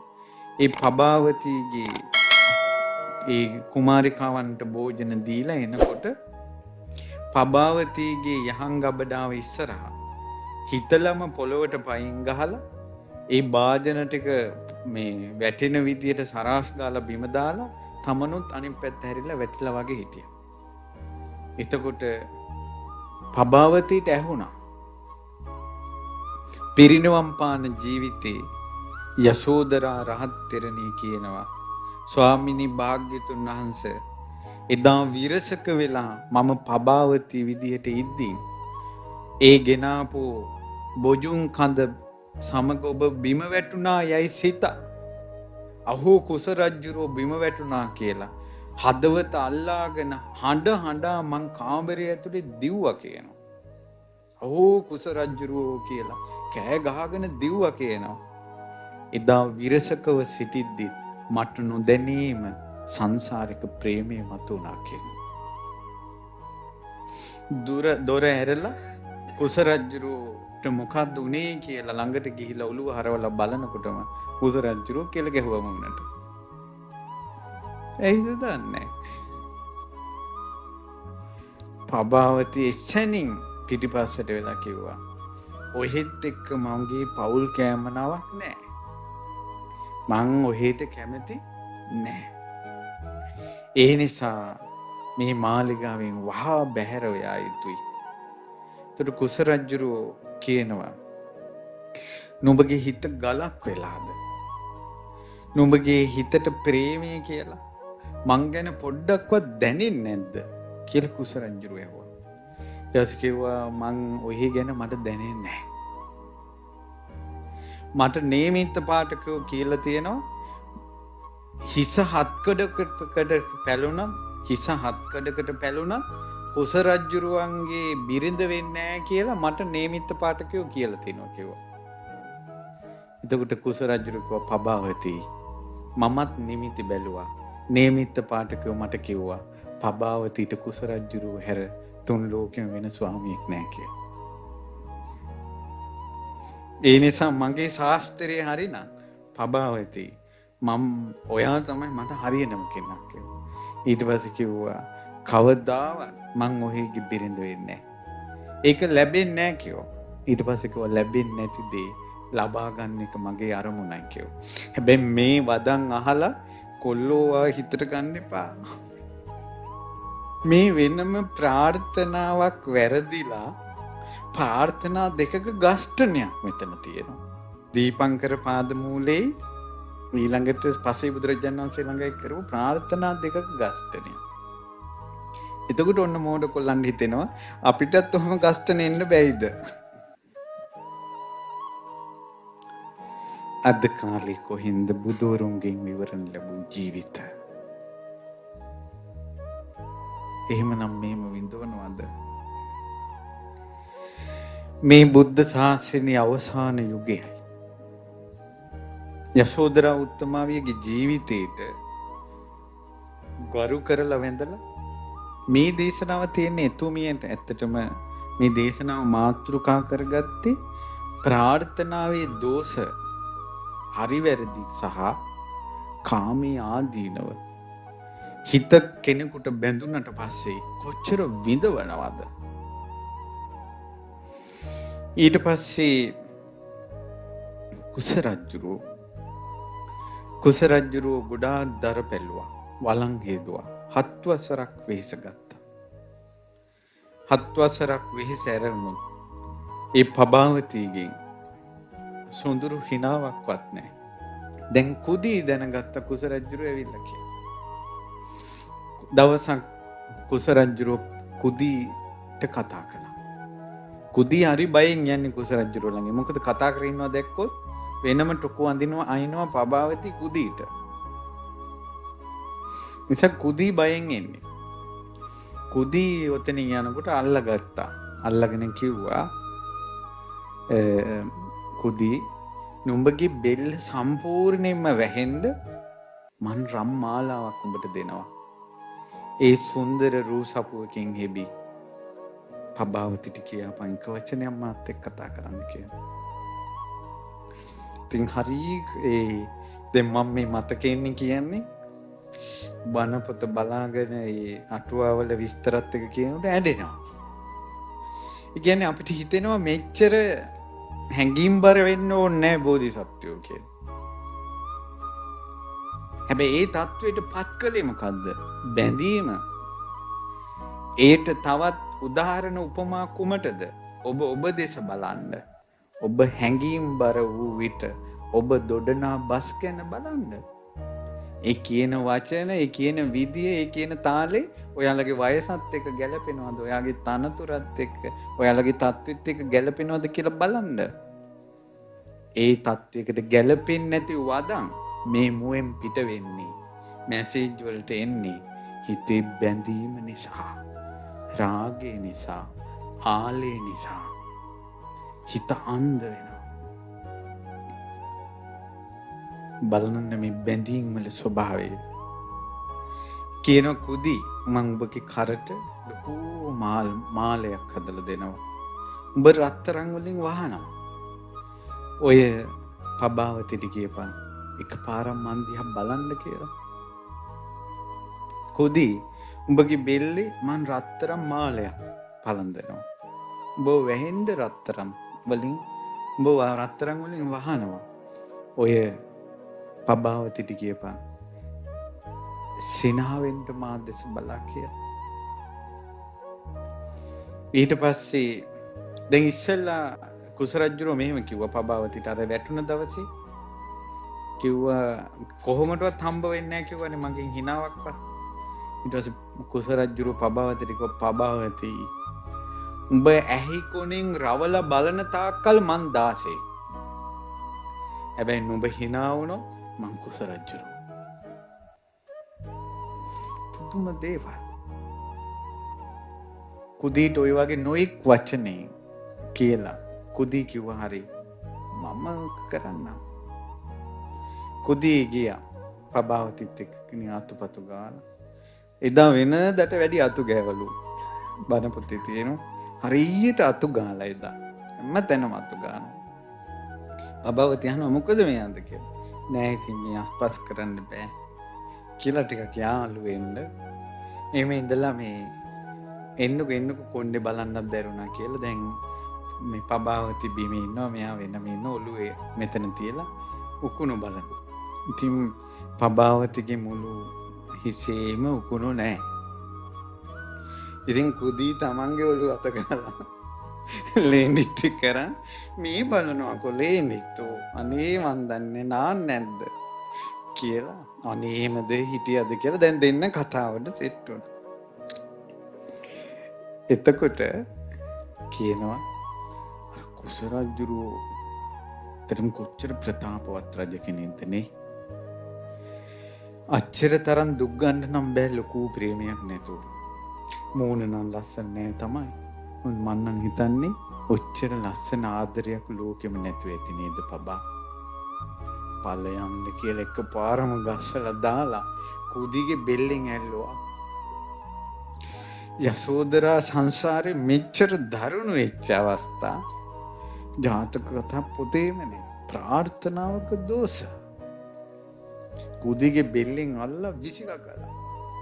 ඒකට එතන එල්ලලා තිබ්බ මොකක් හරි ලණුවක එල්ලුණා. එල්ලලා කිව්වා කුදීට තරහා ගියා. තරහා ගිහලා කිව්වා ඔහෙගේ ලස්සන ඔහෙ කනවා.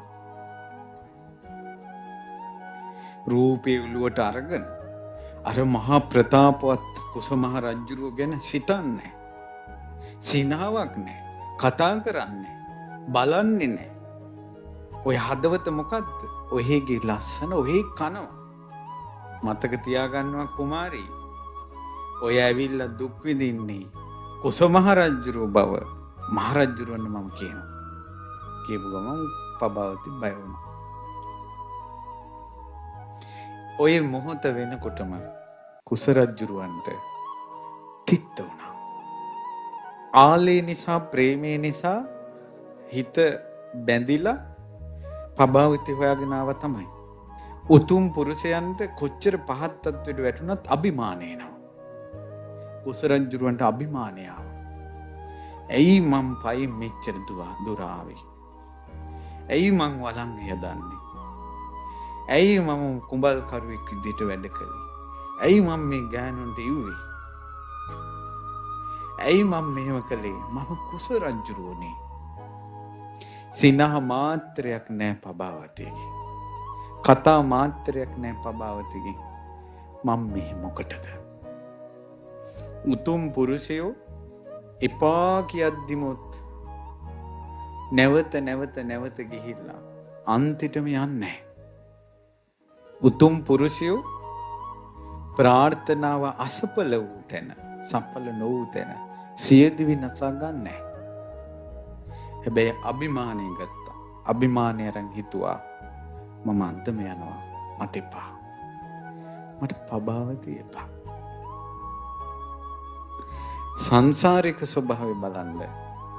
යම් සමහර දේවල් Tamanට ලැබෙන්නේ අතෑරපු තැන. ඒ මොහොතේම සක්‍ර දේවේන්ද්‍රයාගේ ආසනේ උනෝරා. සක්දෙවිඳු දැක්කා කුස රජුරෝ මාස 7ක් දුක් විඳි පබාවති වෙනුයි. ඒ පබාවති රජුරවන්ට සිනා මාත්‍රයක් දෙන්නේ. රජුරෝ යන්න කල්පනා කරනවා. ඊට කලින් මම මේකට මැදිහත් වෙනවා කියලා. දිව්‍ය පුත්‍රයෝ 7 දෙනෙක් දූතයෝ විදියට පිස් අරගෙන අවට රාජ්‍ය 7ටම යවුවා. පණිවිඩ පබාවති කුස රජුරුවන්ගෙන් අයින් වෙලා මාලිගාවේ ඉන්නවා රන් රුවක් වගේ. ඔබට ඒ කුමාරිකාව දෙනවා අදම ඇවිල්ලා අරන් යන්න කියලා මහරජුරෝ යවන විදියට සන්නසක් යවුවා. අදම අරන් යන්න කියලා.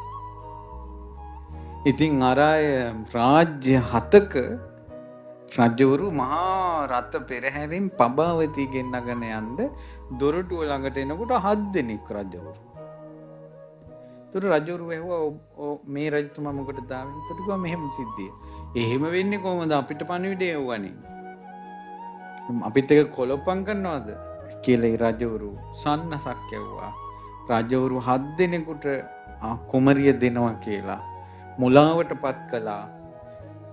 කුමරිය එක්ක දෙන්න ඕන නැත්නම් අපි මේක විනාශ කරනවා කියලා යුද්ධෙට සැරසුණා එක දවසින්. ඊට පස්සේ මහලිගාවට මේ පණිවිඩය වුණ රජුරෝන්ට හිතා ගන්න බෑ මොකක්ද මේ කියලා. නමුත් රජුරෝ රාජ අභිමානයෙන් ගත්තා. එරන් මහරජුරෝ පබාවතිගේ තාත්තා අභිමානය අරන් කිව්වා මේ රාජ්‍ය නැසෙන්න දෙන්නේ නැහැ මම. මේ රාජ්‍ය මිනිස්සු පෙලෙන්න දෙන්නේ නැහැ මම. මාගේ රාජ පුරුෂයෝ නැසෙන්න දෙන්නේ නැහැ මම. කරන්න දෙයක් නැහැ. දුව බිල්ලට දෙනවා. දුව බිල්ලට දෙනවා. ඒ නිසා සන්නසක් ලිව්වා පබාවති කෑලි 7කට කපලා 7 දෙනාට දෙනවා. මට ඉච්චරයි කරන්න පුළුවන් යුද්ධයක් නැහැ.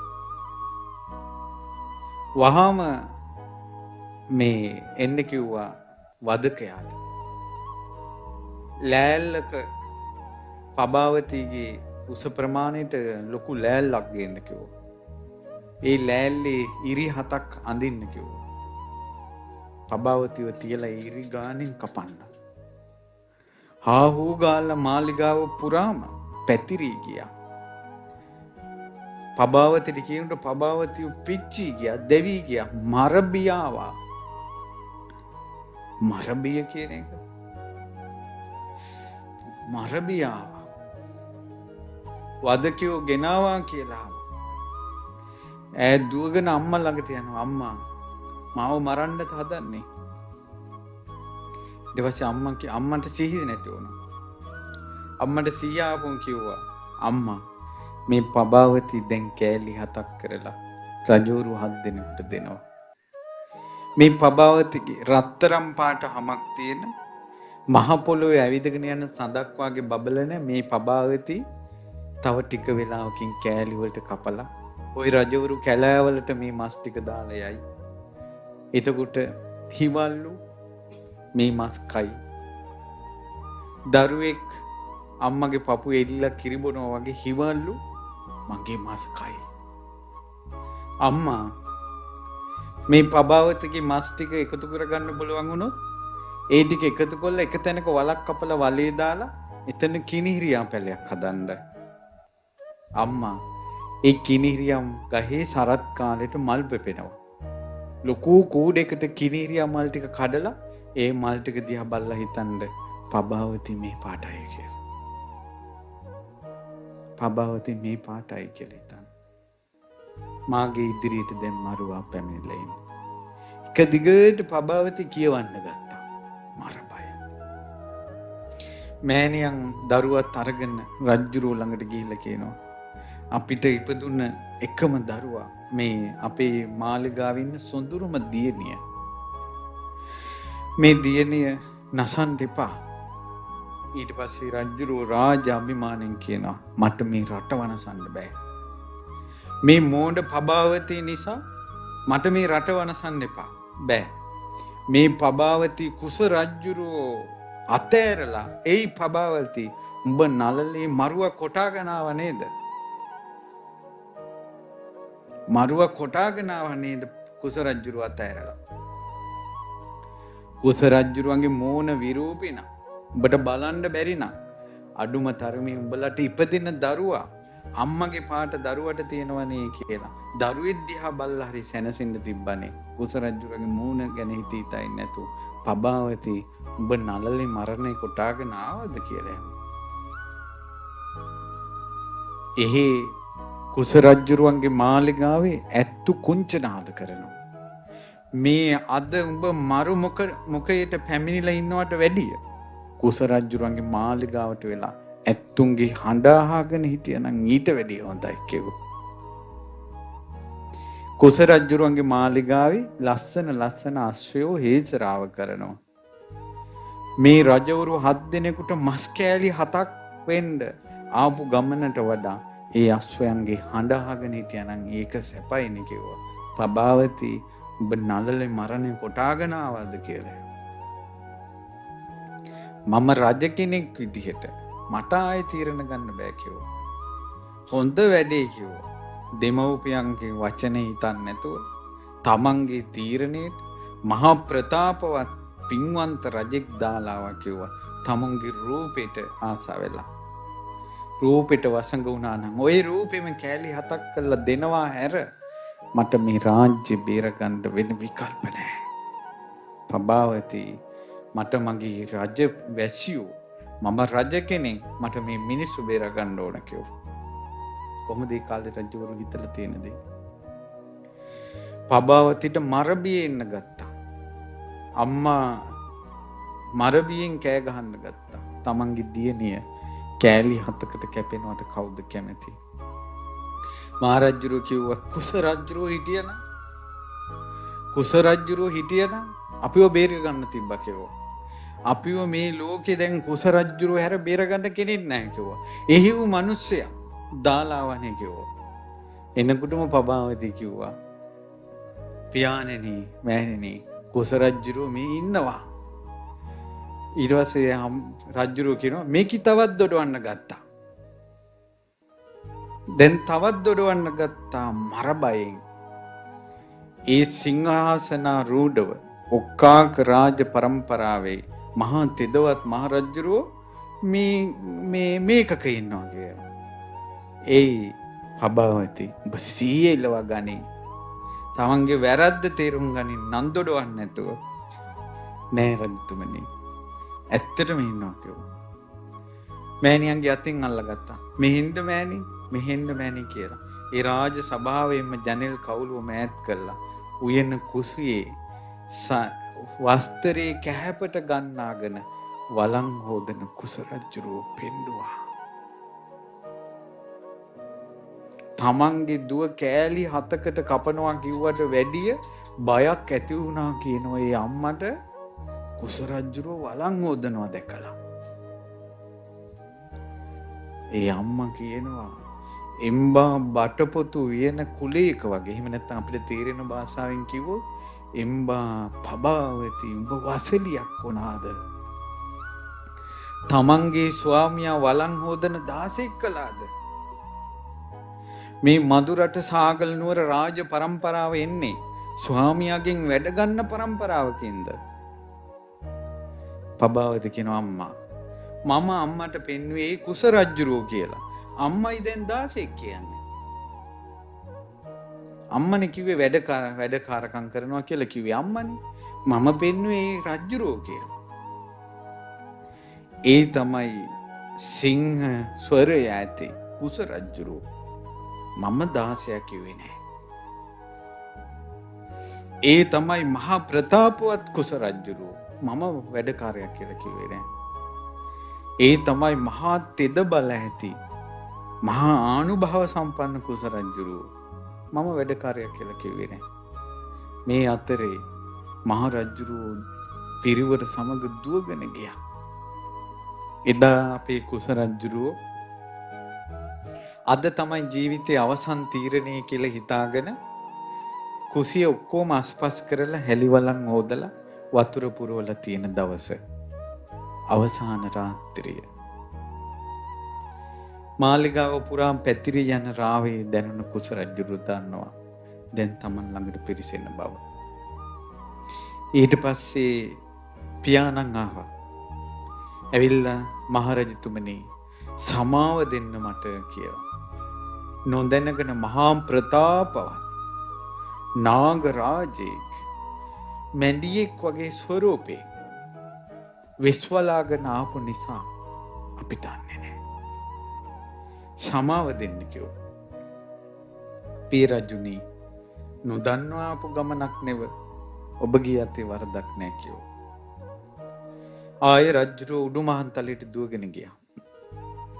පබාවතිගේ කිස් වැටියෙන් ඇල්ලුවා. පබාවති තී අනු ඒ කුස රජුරුන්ගේ සමාව ගන්නවා. ඒ මොහොතේම අපේ කුස රජුරු ඒ කාලේ බිම සිමෙන්ති දාලා නැහනේ. බිම හැමතැන වතුර හැලුවා. හලලා විලුඹෙන් පාගල බිම මඩ කළා. කළා මඩේ කෙළවරේ හිටියා. හිටගෙන. පබාවති දුවගෙන ආවා.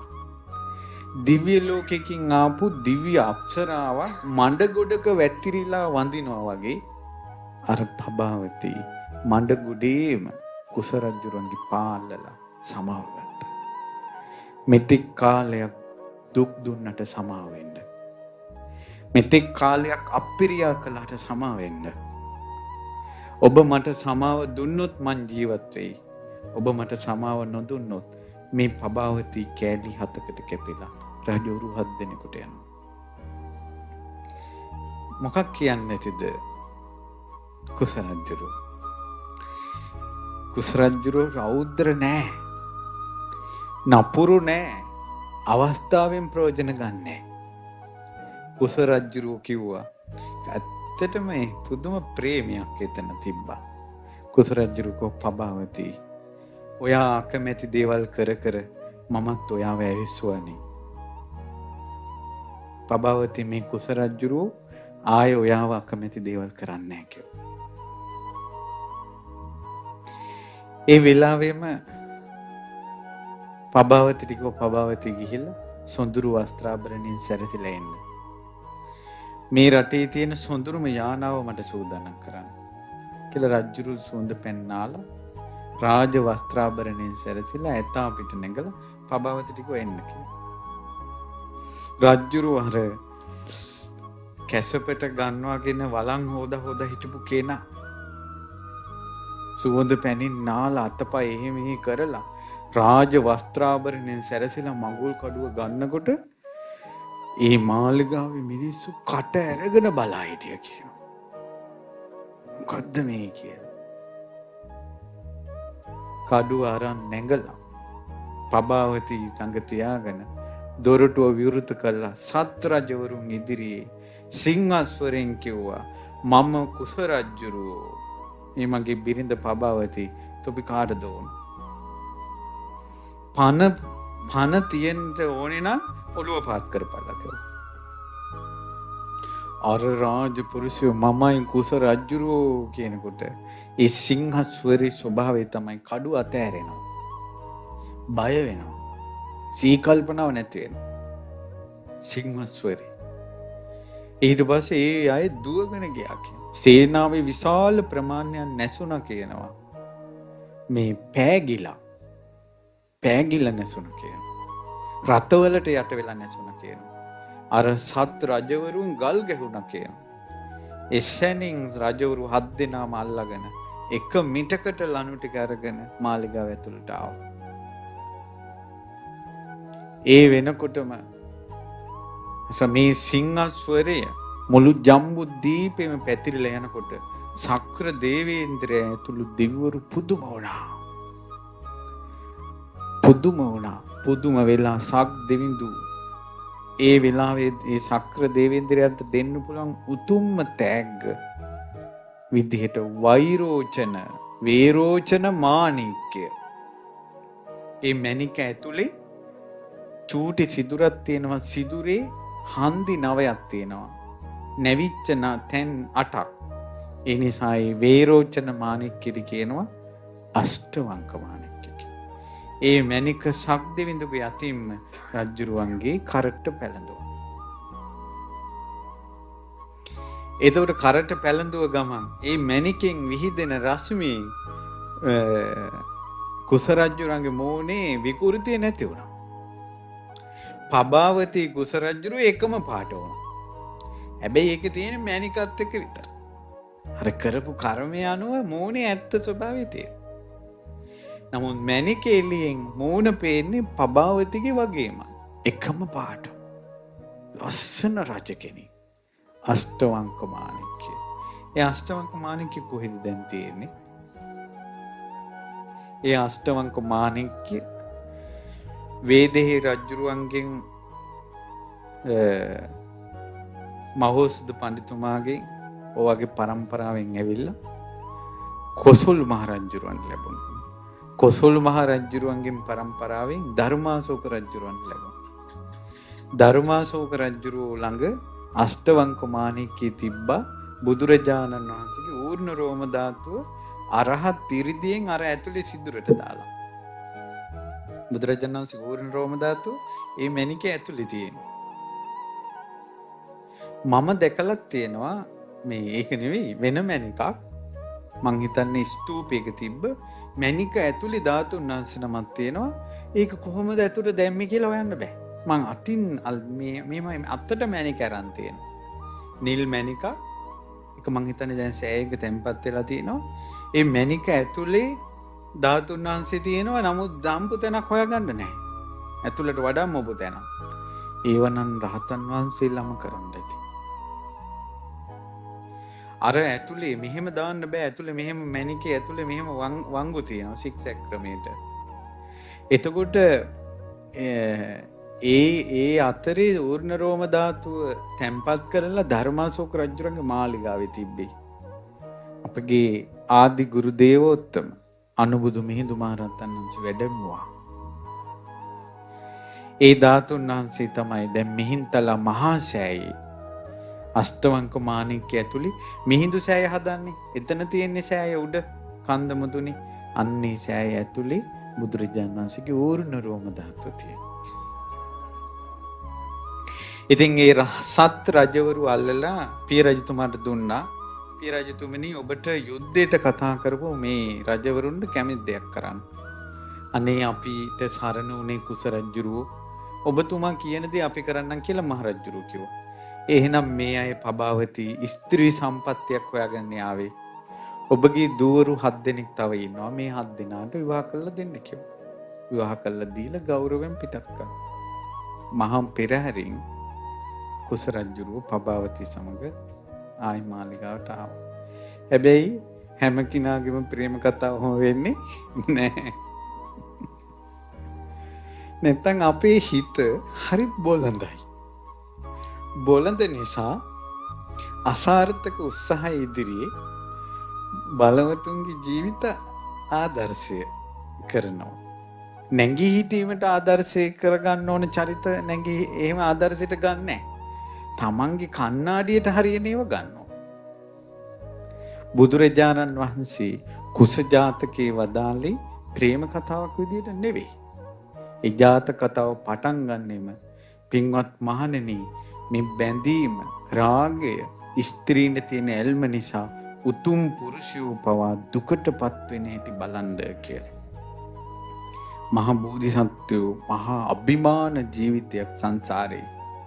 ඒ ජීවිතේ මාස 7කට හරි අච්චර දුක් ගන්න තැනකට ලෑල්ලක් උඩ කියනවා දා මාස 7ෙම නිදාගත්තේ. හැලිවලන් කඳ ඇද්දා. එක හඬෙන් සතුරු පරාජයට පත් කරන්න පුළුවන් කුස රජුරෝ බැඳීම නිසා, ප්‍රේමය නිසා. ඒ නිසා ප්‍රේමය නිසා, බැඳීම නිසා මෙතෙක් කාලයක් අම්මට ආදරෙන් බොරුවක් නොකියා හිටපු දූ අම්මට බොරු කියනවා. තවත් කෙනෙකුට බැඳිච්ච නිසා, ප්‍රේමය නිසා, බන්ධන නිසා. අම්මයි තාත්තට ආදරෙන් හිටපු පුතාලා මහා ආවේගකාරී, හිතුවක්කාර චරිත බවට පත් වෙනවා. තවත් බන්ධනයක් නිසා, ප්‍රේමය නිසා, ආලේ නිසා, මොකද්ද පැතුමක් නිසා. ඔවුන් ගිහිල්ලා සෑයිවල් ළඟ බෝධි ළඟ පතනවා. උපනෝපන් ජීවිතේ ඔයාම මට වෙන්න ඕන. ඔයාම මගේ නෝන. ඔයාම මගේ මහත්තයා. හදවතින් හදවත යා කරලා ඒවට ඊතල ගහලා ප්‍රේමී ප්‍රාර්ථනා පතනවා. හදන නෙළුම් මල පවා හදවතක් විදියට හදනවා. පුදන මල් ටික පවා හදවතක් විදියට හදනවා. ගස් කොළන් අහසේ වලාකුළු පවා හදවතක් විදියට පේනවා. හදවත ගලවලා වුණත් ඔයා වෙනුවෙන් දෙන්නම් කියලා සෑයවල් ළඟ බෝධි ළඟ පච කෙලෙනවා. ඊට පස්සේ මොකද්ද වෙන්නේ? ඔයාම ඕන කියලා පතනවනේ. එතකොට හරි. ඊළඟ ජීවිතේ මේ මිනිස්සයා පෙරේතෙක් වුණත් මේ පෙරේතිත් ඵලයන්කෝ. එතකොට ඈ ප්‍රේතියක් වුණොත් මෙයත් ඵලයන්කෝ. එතකොට අර එකිනෙකා තමන්ගේ ප්‍රාර්ථනා නිසා අරය තිරිසන් ලෝකෙ ඉපදුනොත් මෙයත් යනවා. අර පතිපූජිකාව බුදුරජාණන් වහන්සේට දම් බෙදා ඊළඟට රහතුන්ට දම් බෙදා පැතුවා කලින් ජීවිතේ ස්වාමියාම ලැබේවා කියලා. ඒ මරණින් මත්තේ ස්වාමියා ළඟට ගියා. පුප්පානිචේව පචිනන්තං ව්‍යාසත්ත මනසන්නර. මේ මිනිස්සු මල් නෙලන මිනිසයා යන් අරමුණක් ඇතුවනේ මල් නෙලන්නේ. මම පන්සල යනවා නැත්නම් මල් මාලා ගොතනවා මල් පූජා කරන්න ඕන කියලා දැන් අර මල් නෙලන මිනිසයා මල් නෙලන අරමුණේ මල් නෙලනවා. එතකොට මේ නෙලන මල් මාලයක් ගොතලා හරි එයාගේ අරමුණත් එක්ක අවසන් වෙලා තියෙනවා. ඒ වගේ දැන් අර මල් නෙලීමේ මොනවාරි අරමුණක් ඇතුවනේ යා මල් නෙලන්නේ. ඒ වගේ මේ මිනිස්සු කර්ම කරන්නේ බැඳිච්ච හිතින්. මේ මිනිස්සු ඉන්නේ බැඳිලා. ව්‍යාසත්ත මනසන්නර. මිනිස්යාගේ හිත තියෙන හැම වෙලාවෙම මොකකාරී බැඳිලා. අතිත්තං ඒව කාමේසු. මේ ප්‍රාර්ථනා කරලා මේ හොය යන සැප, කම් සැප කවදාවත් එපා වෙන්නේ නැහැ. මට ලස්සන රූපයක් ලැබේවා කියනවා. රූපයක් ලැබිච්ච තැන හඬ පතනවා. හඬක් ලැබිච්ච තැන තවත් දෙයක් පතනවා. තමන්ට කර්මානුරූපව ලැබෙන රූපෙන්වත් මේ ලෝක සත්වයා සතුටටපත් වෙන්නේ නැහැ. එවැනි සතුටටපත් වෙනවනම් තියෙන කොණ්ඩේ තව හැඩ කරන්නේ ඇයි? ලස්සන මදි කියා. ඒ තමන්ට ලැබිච්ච රූපය ගැන සතුටු නම් මෙච්චර රූපලාවන්‍ය කරන්නේ කිම? මේ තියෙන එක මදි කියලා. මේ මිනිස්යන් අතර තමන්ට ලැබුණ රූපය ගැන සතුටු වෙන්නෝ කවරෙකුද? මේ ප්‍රමාණවත් කියා. කවුරුවත් රූපය ගැන සතුටු නැහැ. කටහඬ ගැන සතුටු නැහැ. තව තිබ්බනම් කියලා හිතෙනවා. භවභෝග ගැන සතුටු නැහැ. තව තිබ්බනම් කියලා තියෙනවා. අතිත්තං ඒව කාමේසු. ඇති කියලා හිතන්නේ. Tamanda හොඳ නෝන කෙනෙක් ලැබිලා ඉන්නවා කියලා ඇති කියලා හිතන්නේ. තවත් හිතෙන් තවත් ස්ත්‍රියක් සමග මානසිකව අභිරමණය කරනවා. තමාගේ ස්වාමියාගෙන් සතුටු නැහැ. මනසින් තවත් පිරිමියෙක් සමග අභිරමණය කරනවා. මේ බලන්න මේ ලෝකයේ ස්වභාවය. අතිත්තං ඒව කාමේසු. ඉතින් අවසානයේ වෙන්නේ මොකද්ද? අන්තකෝ කුරුතේ වසං. මාර්යාගේ වසඟයට යනවා. පතපතා තවම සංසාරේ යනවා.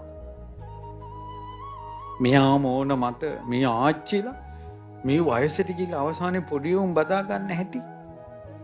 අනේ මන් නැතුව උන් කන්නේ නැහැ. මන් නැතුව උන් බොන්නේ නැහැ. අනේ මාව නැත්තම් කියලා. අනේ මේක නැහැ උන්ට ටීවී එක දාලා පොඩි උන් තිබ්බ ගමන් උන් දවස් ගණන් ඉන්නවා. මේ ආච්චිලා හවසට සිල් අරන් 4ට සිල් පවරණය කරනවා. අර පොඩි එකී මන් නැතුව දුකින් ඇති. අවසානයේ බලන්න පොඩි එකී නෙවෙයි Tamanටයි ඒකි නැතුව බැරි. හිත බැඳිලා ප්‍රාර්ථනා මරුණට පස්සේ එනවා. මරුණට පස්සේ එනවා. වයසට ගිහිල්ලා තමන්ගේ නෝනගේ අත අල්ලගෙන මැනිකේ කියලා පිටිපස්සෙන් යන පිරිමි කොච්චර ඉන්නවද? අතාරින්නේ. අතිත්තං ඒව කාමේසු. කාමයන්ගෙන් තෘප්තිමත් නැහැ. මේ ලෝකෙ හැටි බලන්න. පතනවා නම් පතන්න ඕන මේ දුකෙන් නිදහස් වේවා. සංසාර දුකෙන් නිදහස් වේවා. ඒ වෙලාවට තියෙන ගැටලුව පතනවා. පිළිකාවක් නම් පින්කම් කර කර පිළිකාවක් නම් එපා. පිළිකාවක් නම් එපා. පිළිකාවක් නම් එපා. ඉතින් පිළිකාවක් නැතුව වෙනත් ප්‍රශ්න වලින් විඳවන මිනිස්සු කොච්චර ඉන්නවද? පින්වතුනි, ගෞතම බුද්ධ ශාසනයේ මේ අවසාන යුගයයි. ප්‍රමාද වෙන්න එපා. පිනට ප්‍රමාද වෙන්න එපා. කුසලයට ප්‍රමාද වෙන්න එපා. පුළුවන් නම් ඇබ්බැහි වෙන්න මේ ධර්මය අහන්න. මොහොතකට නමුත් ගිනිගත් හිත් සංසිඳී යනවනේ මේ බණපතේකට. මේ බණපතේකට. ඒ නිසා සංසිඳව ගන්න. ඉතින් අර උත්තමියෝ පසේ බුදුරජාණන් වහන්සේ ළඟ කරපු ප්‍රාර්ථනාව සිඳී ගියා. ඒ දීපංකර බුදුරජාණන් වහන්සේ ළඟ කරපු ලෝකෝත්තර ප්‍රාර්ථනාවත් එක්ක. නමුත් ඒ ප්‍රශ්නේ ওই ජීවිතේ ඔය විදියට හරි මේ විසඳුනේ සග්‍ර දේවේන්ද්‍රයත් මැදිහත් වුණා. අපේ ප්‍රශ්න වලට කවුද ඉතින් මැදිහත් වෙන්නේ? ඉතින් ඒ නිසා පින්වතුනි මේ සංසාරේ හැටි තේරුම් ගන්න. ප්‍රාර්ථනා කරනවා නම් නිවනම පතන්න. දැන් ඔන්න බලන්න නන්දිය කියලා තරුණයෙකුට බුද්ධ කාලේ රේවතිය කියලා බිරිඳක් හිටියා. එයා දානශාලාවේ දානේ බෙදනවා, බණ අහනවා, ඔක්කොම කරනවා. නන්දිය නැති කාලෙක දානේ නොදී හිටියා. ඔය රේවති පණ පිටින් නිරේට ගියා. ඔයාලා අහලා තියෙනවා. රේවති පණ පිටින් නිරේට ගියා. ඒතර රේවති දානේ බෙදුවනේ. බණහන තැන හිටියනේ දානශාලාව අස්පස් කළානේ. රහතන් වහන්සේලානේ දානෙට වඩින්නේ. රේවතියේ හැම එකක්ම කළේ නන්දියගේ හිත ගන්න, ස්වාමියාගේ හිත ගන්න. මේ පවුලට සම්බන්ධ වෙන්න. සසර දුකින් නිදහස් වෙන අදහසකින් නෙවෙයි. ඔය වගේ පන්සල් යනවා කියලා ගියාට මොන අදහස් වලින් යනවද? එක සෑයක් දහස් ගානක් එකපාර වැන්දට ওই 1000 සිතිවිලි 1000ක් නේ. සිතිවිලි 1000ක්. නානත්ත කායා නානත්ත සංඥා. චේතනාවට අනුව කර්මය සකස් වෙනවා. ක්‍රියාවට අනුවද කර්මය සකස් වෙන්නේ? චේතනාවට අනුවද? එහෙනම් දැන් මේ ඔක්කොම බණ අහනවා. මේ ඔක්කොටම එකම විපාකෙද හැදෙන්නේ? නෑ. තම තමන්ගේ චේතනාවට අනුවයි කර්මය හැදෙන්නේ. කවුරු හරි හිටියොත් ඔන්න අපිට බැන්නා. හරියට තේරෙනවනේ. මේ බණ අහලා අපිට කිසි අදහසක් තුන් හිතකවත් නැහැ කාටවත් ගරහන්න. අකුසලයට හිත ලාමක කමටපත් වෙනවට අපි වචන කිය අර හිතයි ගන්න උඩට. අර ලාමක කමින් බොළඳ කමින් යන්න. ඉතින් අර බොළඳ මිනිස්සු හිතනවා මට බැන්නා. ඔන්න අපිට බැන්නා. අන්න පෙරේති කිව්වා. පිරිමි ගැන කියනකොට කිව්වේ නෑ. අර ගෑනු ගැන කියනකොට විතරක් පෙරේති කිව්වා. ඒ තරහට ඔය බයින්නේ. දැන් එහෙම හිත අහනවා. දැන් ඔක්කොම බන අහනවා. අවසානයේ ගැටුනේ හිතින් එක්කෙනෙක්. එක්කෙනෙක් පහන් හිතින්. ඒ කියන්නේ අර කතාවේ තියෙන ඒ தත්වයට එයා තේරුම් ගන්නවා. කතාවත් අහනවා. කාමී ආදීනවත් හිතෙන් හිතනවා. බලන්නකො මෙහෙමත් වුණානේ. මේක කාමයේ නිසානේ, බැඳීම නිසානේ, ප්‍රේමයේ නිසානේ. මෙච්චර උතුම් පුරුෂයෝ මෙහෙම වුණානේ. අපි කොයිතරම් දුක් විඳිනවද? අනේ මේ රාගය අපේ හිතේ නැත්තම් කොයිතරම් හොඳද? බැඳීම අපේ හිතෙන් අයින් වෙනවා නම් කොයි තරම් හොඳද? ප්‍රේමය අපේ හිතෙන් නැති වෙනවා නම් කොයි තරම් හොඳද? සදහටම කෙනෙක් කොච්චර වැදගත්ද එයාගේ හිතේ මේ ලාමකකම නැත්තම්. ඇයි ඒව පොළඹවන්න බෑනේ? ඇයි ඔයාලා හිතන්නකෝ බොන මිනිස්සේ බොන එක මැතින එක ඕන එකට යට කරන්න. ඇයි බෝතලයක් දෙන එක විතරයි. ඒ වාගේ අපි දකින රූපෙට අපේ හිත බැඳි යනවා නම් ලස්සන අය අපිව බලු කුක්කු ගන්නට දානවා. අපේ දුර්වලතාවයේ අනිත් අය ප්‍රයෝජනට ගන්නවා. අපේ දුර්වලතාවයේ ඉදිරියේ අපි ධන නොගසන්න ඕන අය ළඟ ධන ගන්නවා. අපේ දුර්වලතාවයේ ඉදිරියේ අපි අනිත් අය ඉදිරියේ කන් කෙඳිරි ගන්නවා. සිංහෝ වගේ ඉන්න පුළුවන් අය බලු පැටව ගන්නට වැටෙනවා. ප්‍රේමය නිසා, බන්ධනේ නිසා, ආලය නිසා. ඔය රාග දේශ මොහ ප්‍රාණය කරපු, බන්ධන ප්‍රාණය කරපු මහරහතන් වහන්සේලා කොච්චර තෙදවත්ද, කොච්චර බලවත්ද, කොච්චර ආනුභාව සම්පන්නයිද. මේ ලෝකය දෙවියන් මරුන් බමුන් සහිත ලෝකේ කිසිවෙකුට යටත් කරන්න බෑනේ.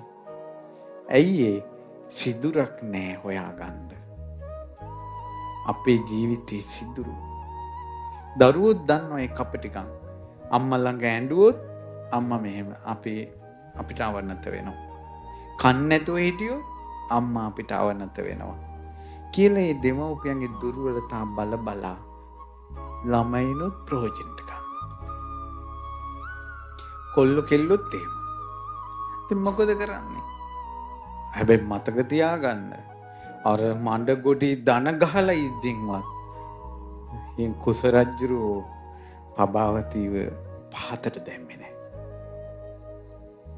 ඔතන තමයි කියන්න ඕන හොඳම දැන උඹ මට මෙහෙම කළා. උඹ මට මෙහෙම කළා. උඹ මට මෙහෙම කළා කියලා ඕන තරම් කියන්න තිබ්බ රත් වෙන්න. කුස රජුරෝ නෑ.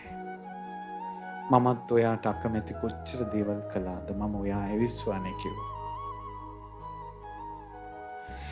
ඉතින් ඒ නිසා අවසානයේ කුස රජුරෝ සමාව ගත්තේ නෑ කාගෙන්වත්. හැබැයි පිරිනුම් පාන ජීවිතේ යසෝදරා සමාව ගත්තා. මට සමාව වෙන්න කියලා. හැබැයි යසෝදරා සිහි කළා ඒ ප්‍රාර්ථනාවේ දෝෂ කියලා.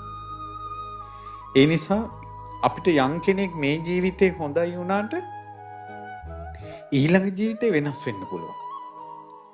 දැන් බලන්න අර සංසාරීම ප්‍රේමයෙන් එකට එන බෝධිසත්වයේ යසෝදරාගේ ප්‍රේම කතාව එක ජීවිතයක සම්පූර්ණ විරසක වුණානේ. එහෙනම් අද අපිට එවැනි විවරණක් නැහැ. ප්‍රාර්ථනාවක් නැහැ. අද අපිට හොඳයි කියලා පේන කෙනා ඊළඟ ජීවිතේ තමන්ගේ සතුරා වෙන්න පුළුවන්. මේ වරදව ගන්න එපා. ඔය ප්‍රේමය, රාගය, බැඳීම නිසා විඳවන අය ඉන්නවා. එයාලට හිත සනස ගන්න කියන්නේ. සමහරට තමන් හිත පැතුවට කලින් ජීවිතේ තමන්ට ගොඩාක් දුක් දීපු කෙනෙක් වෙන්න පුළුවන්. බැඳීම නැති එකමයි හොඳ. දැන් ඒකට ප්‍රශ්නයක් එනවනේ අනේ නහාඳුරු කියන්නේ කසාද බැඳපු අයට බැඳීම නැති එක හොඳද කියලා. නෑ. කසාද බැඳපු අය යුතුයකම් ඉෂ්ට කරන්න ඕන. ස්වාමියෙක් විදිහට බිරිඳට යුතුයකම් ඉෂ්ට කරන්න ඕන. බිරිඳ විදිහට ස්වාමියාට යුතුයකම් ඉෂ්ට කරන්න ඕන. පතිනිපති ධර්මියෝ තියෙන්න ඕන. වගකීම තියෙන්න ඕන. ලෝකේ හිනස්වන්න නැතුව තියෙන්න ඕන. දරුවන්ට හොඳ අම්මා කෙනෙක් වෙන්න ඕන. හොඳ තාත්තා කෙනෙක් වෙන්න ඕන. ඒ වගකීම් තියෙන්න ඕන. හිත තියෙන්න ඕන. අනේ මේ සංසාර දුකෙන් මා නිදහස් වෙනවා නම්, මාව පෙළෙන රාගයෙන් මා නිදහස් වෙනවා නම්, මාව පෙළෙන ඉරිසියාවෙන් මාව නිදහස් වෙනවා නම්, තෘප්තිමත් නැති මේ ජීවිතේ, තෘප්තිමත් නැති සංසාරයෙන් මා නිදහස් වෙනවා නම් කියලා අමා නිවනම පතන්න ඕන. කවදාවත් වරදින්නේ නිවන පැතුවොත්. හැබැයි කාමයේ පැතුවොත් නම් විඳවන්න වෙනවාමයි. ඒ වුණාට නිවන් දකින්න ලැබේවා කියන එකටත් වඩා සුමනා, සුජාතා, විසාකා, බන්දුල, මල්ලිකා වගේ උපභෝග පරිභෝග සම්පත් ඇතුව මහා මේල පළඳනාව සහිතව දරාගෙන රන් කඳක් ඇවිදිනාසේ සඳ පොළොවට බැස ඇවිදිනාසේ ලස්සනව සුන්දරව කියලා වාක්‍යයක් කියලා එහෙම ලැබේවා කිව්වොත් ඒකට හයියෙන් සාදු කර දෙනවා. නිවන් දකිත කෙනෙකුට සාදු කියනවා. මේ හිත දෙස බලන්න. හිත තෘප්තිමත් නෑ. බුදුරජාණන් වහන්සේ වදාලා ඕනම කෙනෙක් සැප විඳිනවා දැක්කොත් හිතන්න කිව්වා මම ඔය සැප විඳලා තියෙනවා කියලා. එහෙනම් අපි නොවිඳපු සැපක් නෑ. එහෙනම් පතන්න දේවල් තියෙනවද? ඒ විඳ සැපවට මොකද උනේ? අනිත්‍ය වුණා, වෙනස් වුණා, අන්‍ය ස්වභාවයකටපත් වුණා. එහෙනම් ඉදිරියට සැප පතන ඒ වගේ මොකද්ද වෙන්නේ? අනිත්‍ය වෙනවා, වෙනස් වෙනවා, අන්‍ය ස්වභාවයකටපත් වෙනවා.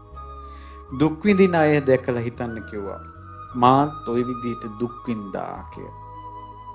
ඔබ දන්නවද?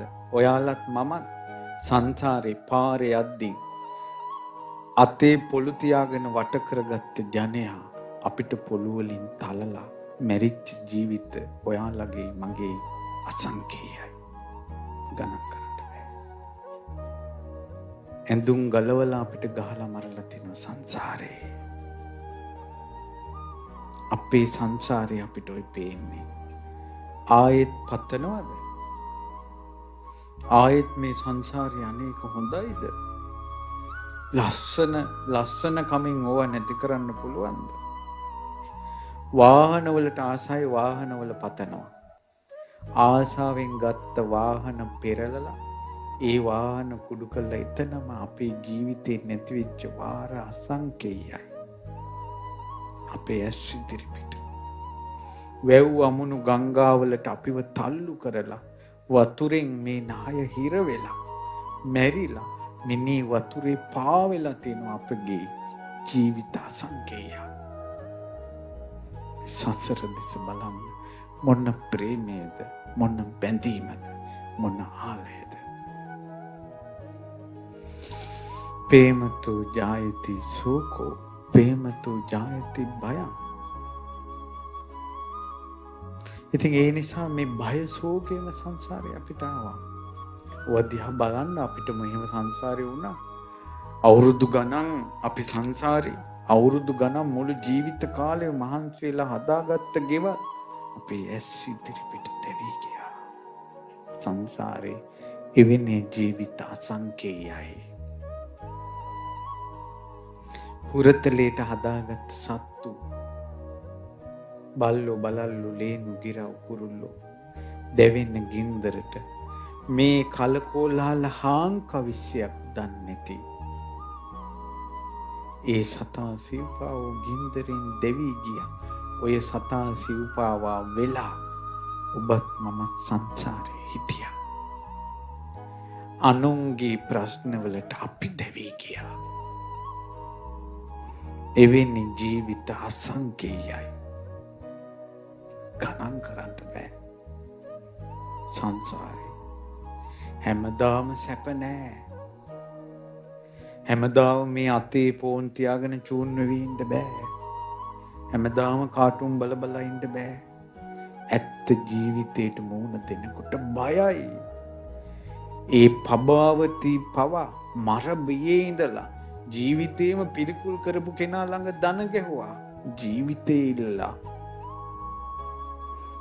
මර බිය ඵලයන් කියලා පෙන්නපු කුස රජුරුවන්ගේ ගුණ කිව්ව කටින් මර බිය ඉදිරියේ මර බිය ආවට පස්සේ ওই සෙල්ලම් ඔක්කොම ඉවරයි. චණ්ඩිකා ඊට පස්සේ මේ ෆෝන් වලින් චූන් වෙවි ඉන්නේවා පෙම්මබ දොඩ ඉන්න එක අනේ පනේ බබා රත්තරන් කිය බොළඳ වචන වලින් චූන් වෙවි ඉන්නේවා ඔක්කොම ඉවරයි. මර බිය ඉදිරියේ. එතකොට මේ ලෝක සත්වයා සංසාරයට බැඳිලම මැරිලා යනවා. ආයෙමත් උපදිනවා. සතර අපායේ බොහෝ දිනක් උපදිනවා. කර්මේ කරගහගෙන යනවා. තවත් කෙනෙක්ගේ නිවසක් නැති කළොත් උපන් දෙකට ජීවිතාත්ම භව කෝටි ගාණක් ඉහට එවනක් නැහැ. ඉස්සර මිනිසු කුරුල්ලෙක් කිව්වත් කූඩුවක් කෙඩුවේ නැහැ. මේ සසර භයානකයි. අපි කරන කර්මය අපිට එනවා. එනිසා කෙසේ නමුත් බලන්න මේ රාහුල මාන්තා යසෝදරා උත්තමාවිය දෙස ඒ මහෝත්තමාවේ සංසාර බන්ධන සින්දා ප්‍රේමේ සින්දා ආලේ සින්දා ආලේ සමුග්ඝාතා ආලේ සමූල ඝාතනය කළා. වට්ටු පච්ඡේදා නැවත නැවත ඔයා ඕන කියා බැඳි බැඳි යන සංසාරේ සින්දා තණ්හකය තෘෂ්ණාව සේ කළා. අමා නිවනටපත් වුණා. ඒ රාහුල මාතා යසෝදරා උදන් යනවා ඒතං සන්තං ඒතං පනීතං සංසාරේක ආපු ප්‍රේමයට වඩා සංසාරේක ආපු ආදරයට වැඩිය මේ නිවන සාන්තයි. නිවන ප්‍රණීතයි. යදිදං සබ්බ සංඛාර සමතෝ හේතුඵල ධම හටගන්න ආයා ඉපදෙන සංසාරේ ඉවරයි. සබ්බෝපදි පටිනිස්සග්ගෝ කෙලෙස් හැදි හැදි බන්ධන හැදි හැදි ඒ කෙලෙස් සහිත කර්ම හැදි හැදි සංසාරයට යන එක ඉවරයි. විරාගෝ ඇල්ම මා දුරු කළා. නිරෝධෝ මා නිදහස් වුණා. තණ්හක්කයෝ තණ්හාව ඡේ කළා. නිබ්බාන අමා නිවනටපත් වුණා. ඒ රාහුල මාතා යසෝදරා බුදුරජාණන් වහන්සේගේ රන්වන් රන් සිරිපා වන්දනා කළා. කුටියට ගිහිල්ලා පහන් සිලක් නිවී යන ලෙස පිරිනිවන් වැඩියා. මිහි මණ්ඩල කම්පා වුණා. ඒ උත්තමයන්ගේ සංසාර ගමන එසේ අවසන් වී ගියා. බුදුරජාණන් වහන්සේ පිරිනිවන් පෑවා. රාහුලයන් වහන්සේ පිරිනිවන් පෑවා. එදා කුදී වෙලා හිටපු කුජුත්තරා දැන් සුද්ධාවාස බඹලව අනාගාමි වෙලා ආයේ මේ ලෝකෙට එන්නේ කවදාවත් කුජුත්තරා. ඒ මලනුවන් වෙලා ඉපදුනේ ආනන්ද තෙරුන් පිරිනිවන් පෑවා. අම්මා තාත්තා වෙලා ඉපදුනේ සුද්ධෝදන රජුරෝයි මහාමායා දේවියයි. මහාමායා දේවිය සෝවාන් වෙලා දෙවියන් අතරද සුද්ධෝදන රජුරෝ පිරිනිවන් පෑවා. බලන්න ඒ දුක්ඛන්දරාව ශේකලා වැරදුන ප්‍රාර්ථනා සින්දා සංසාර ගමන අවසන් කළා. අපි තවමත් සංසාරේ යනවා. අපි තවමත් සංසාරේ යනවා. මේ බුද්ධ ශාසනයේ අවසාන යුගයයි. පුළුවන් නම් තෙරුවන් සරණ ගිහිල්ලා පුළුවන් විදිහට අඩුපාඩු හදාගෙන හිත අවශ්‍ය ගන්න නැතුව ඉන්න. මේ ටිකවත් තේරුනේ බණ අහලා නම් නැවත නැවත ධර්මය අහන්න. ශ්‍රද්ධා ටීවී එක තියෙනවා, ලක්විරු ගුවන් විදුලියේ තියෙනවා, ශ්‍රද්ධා ටීවී YouTube එක තියෙනවා.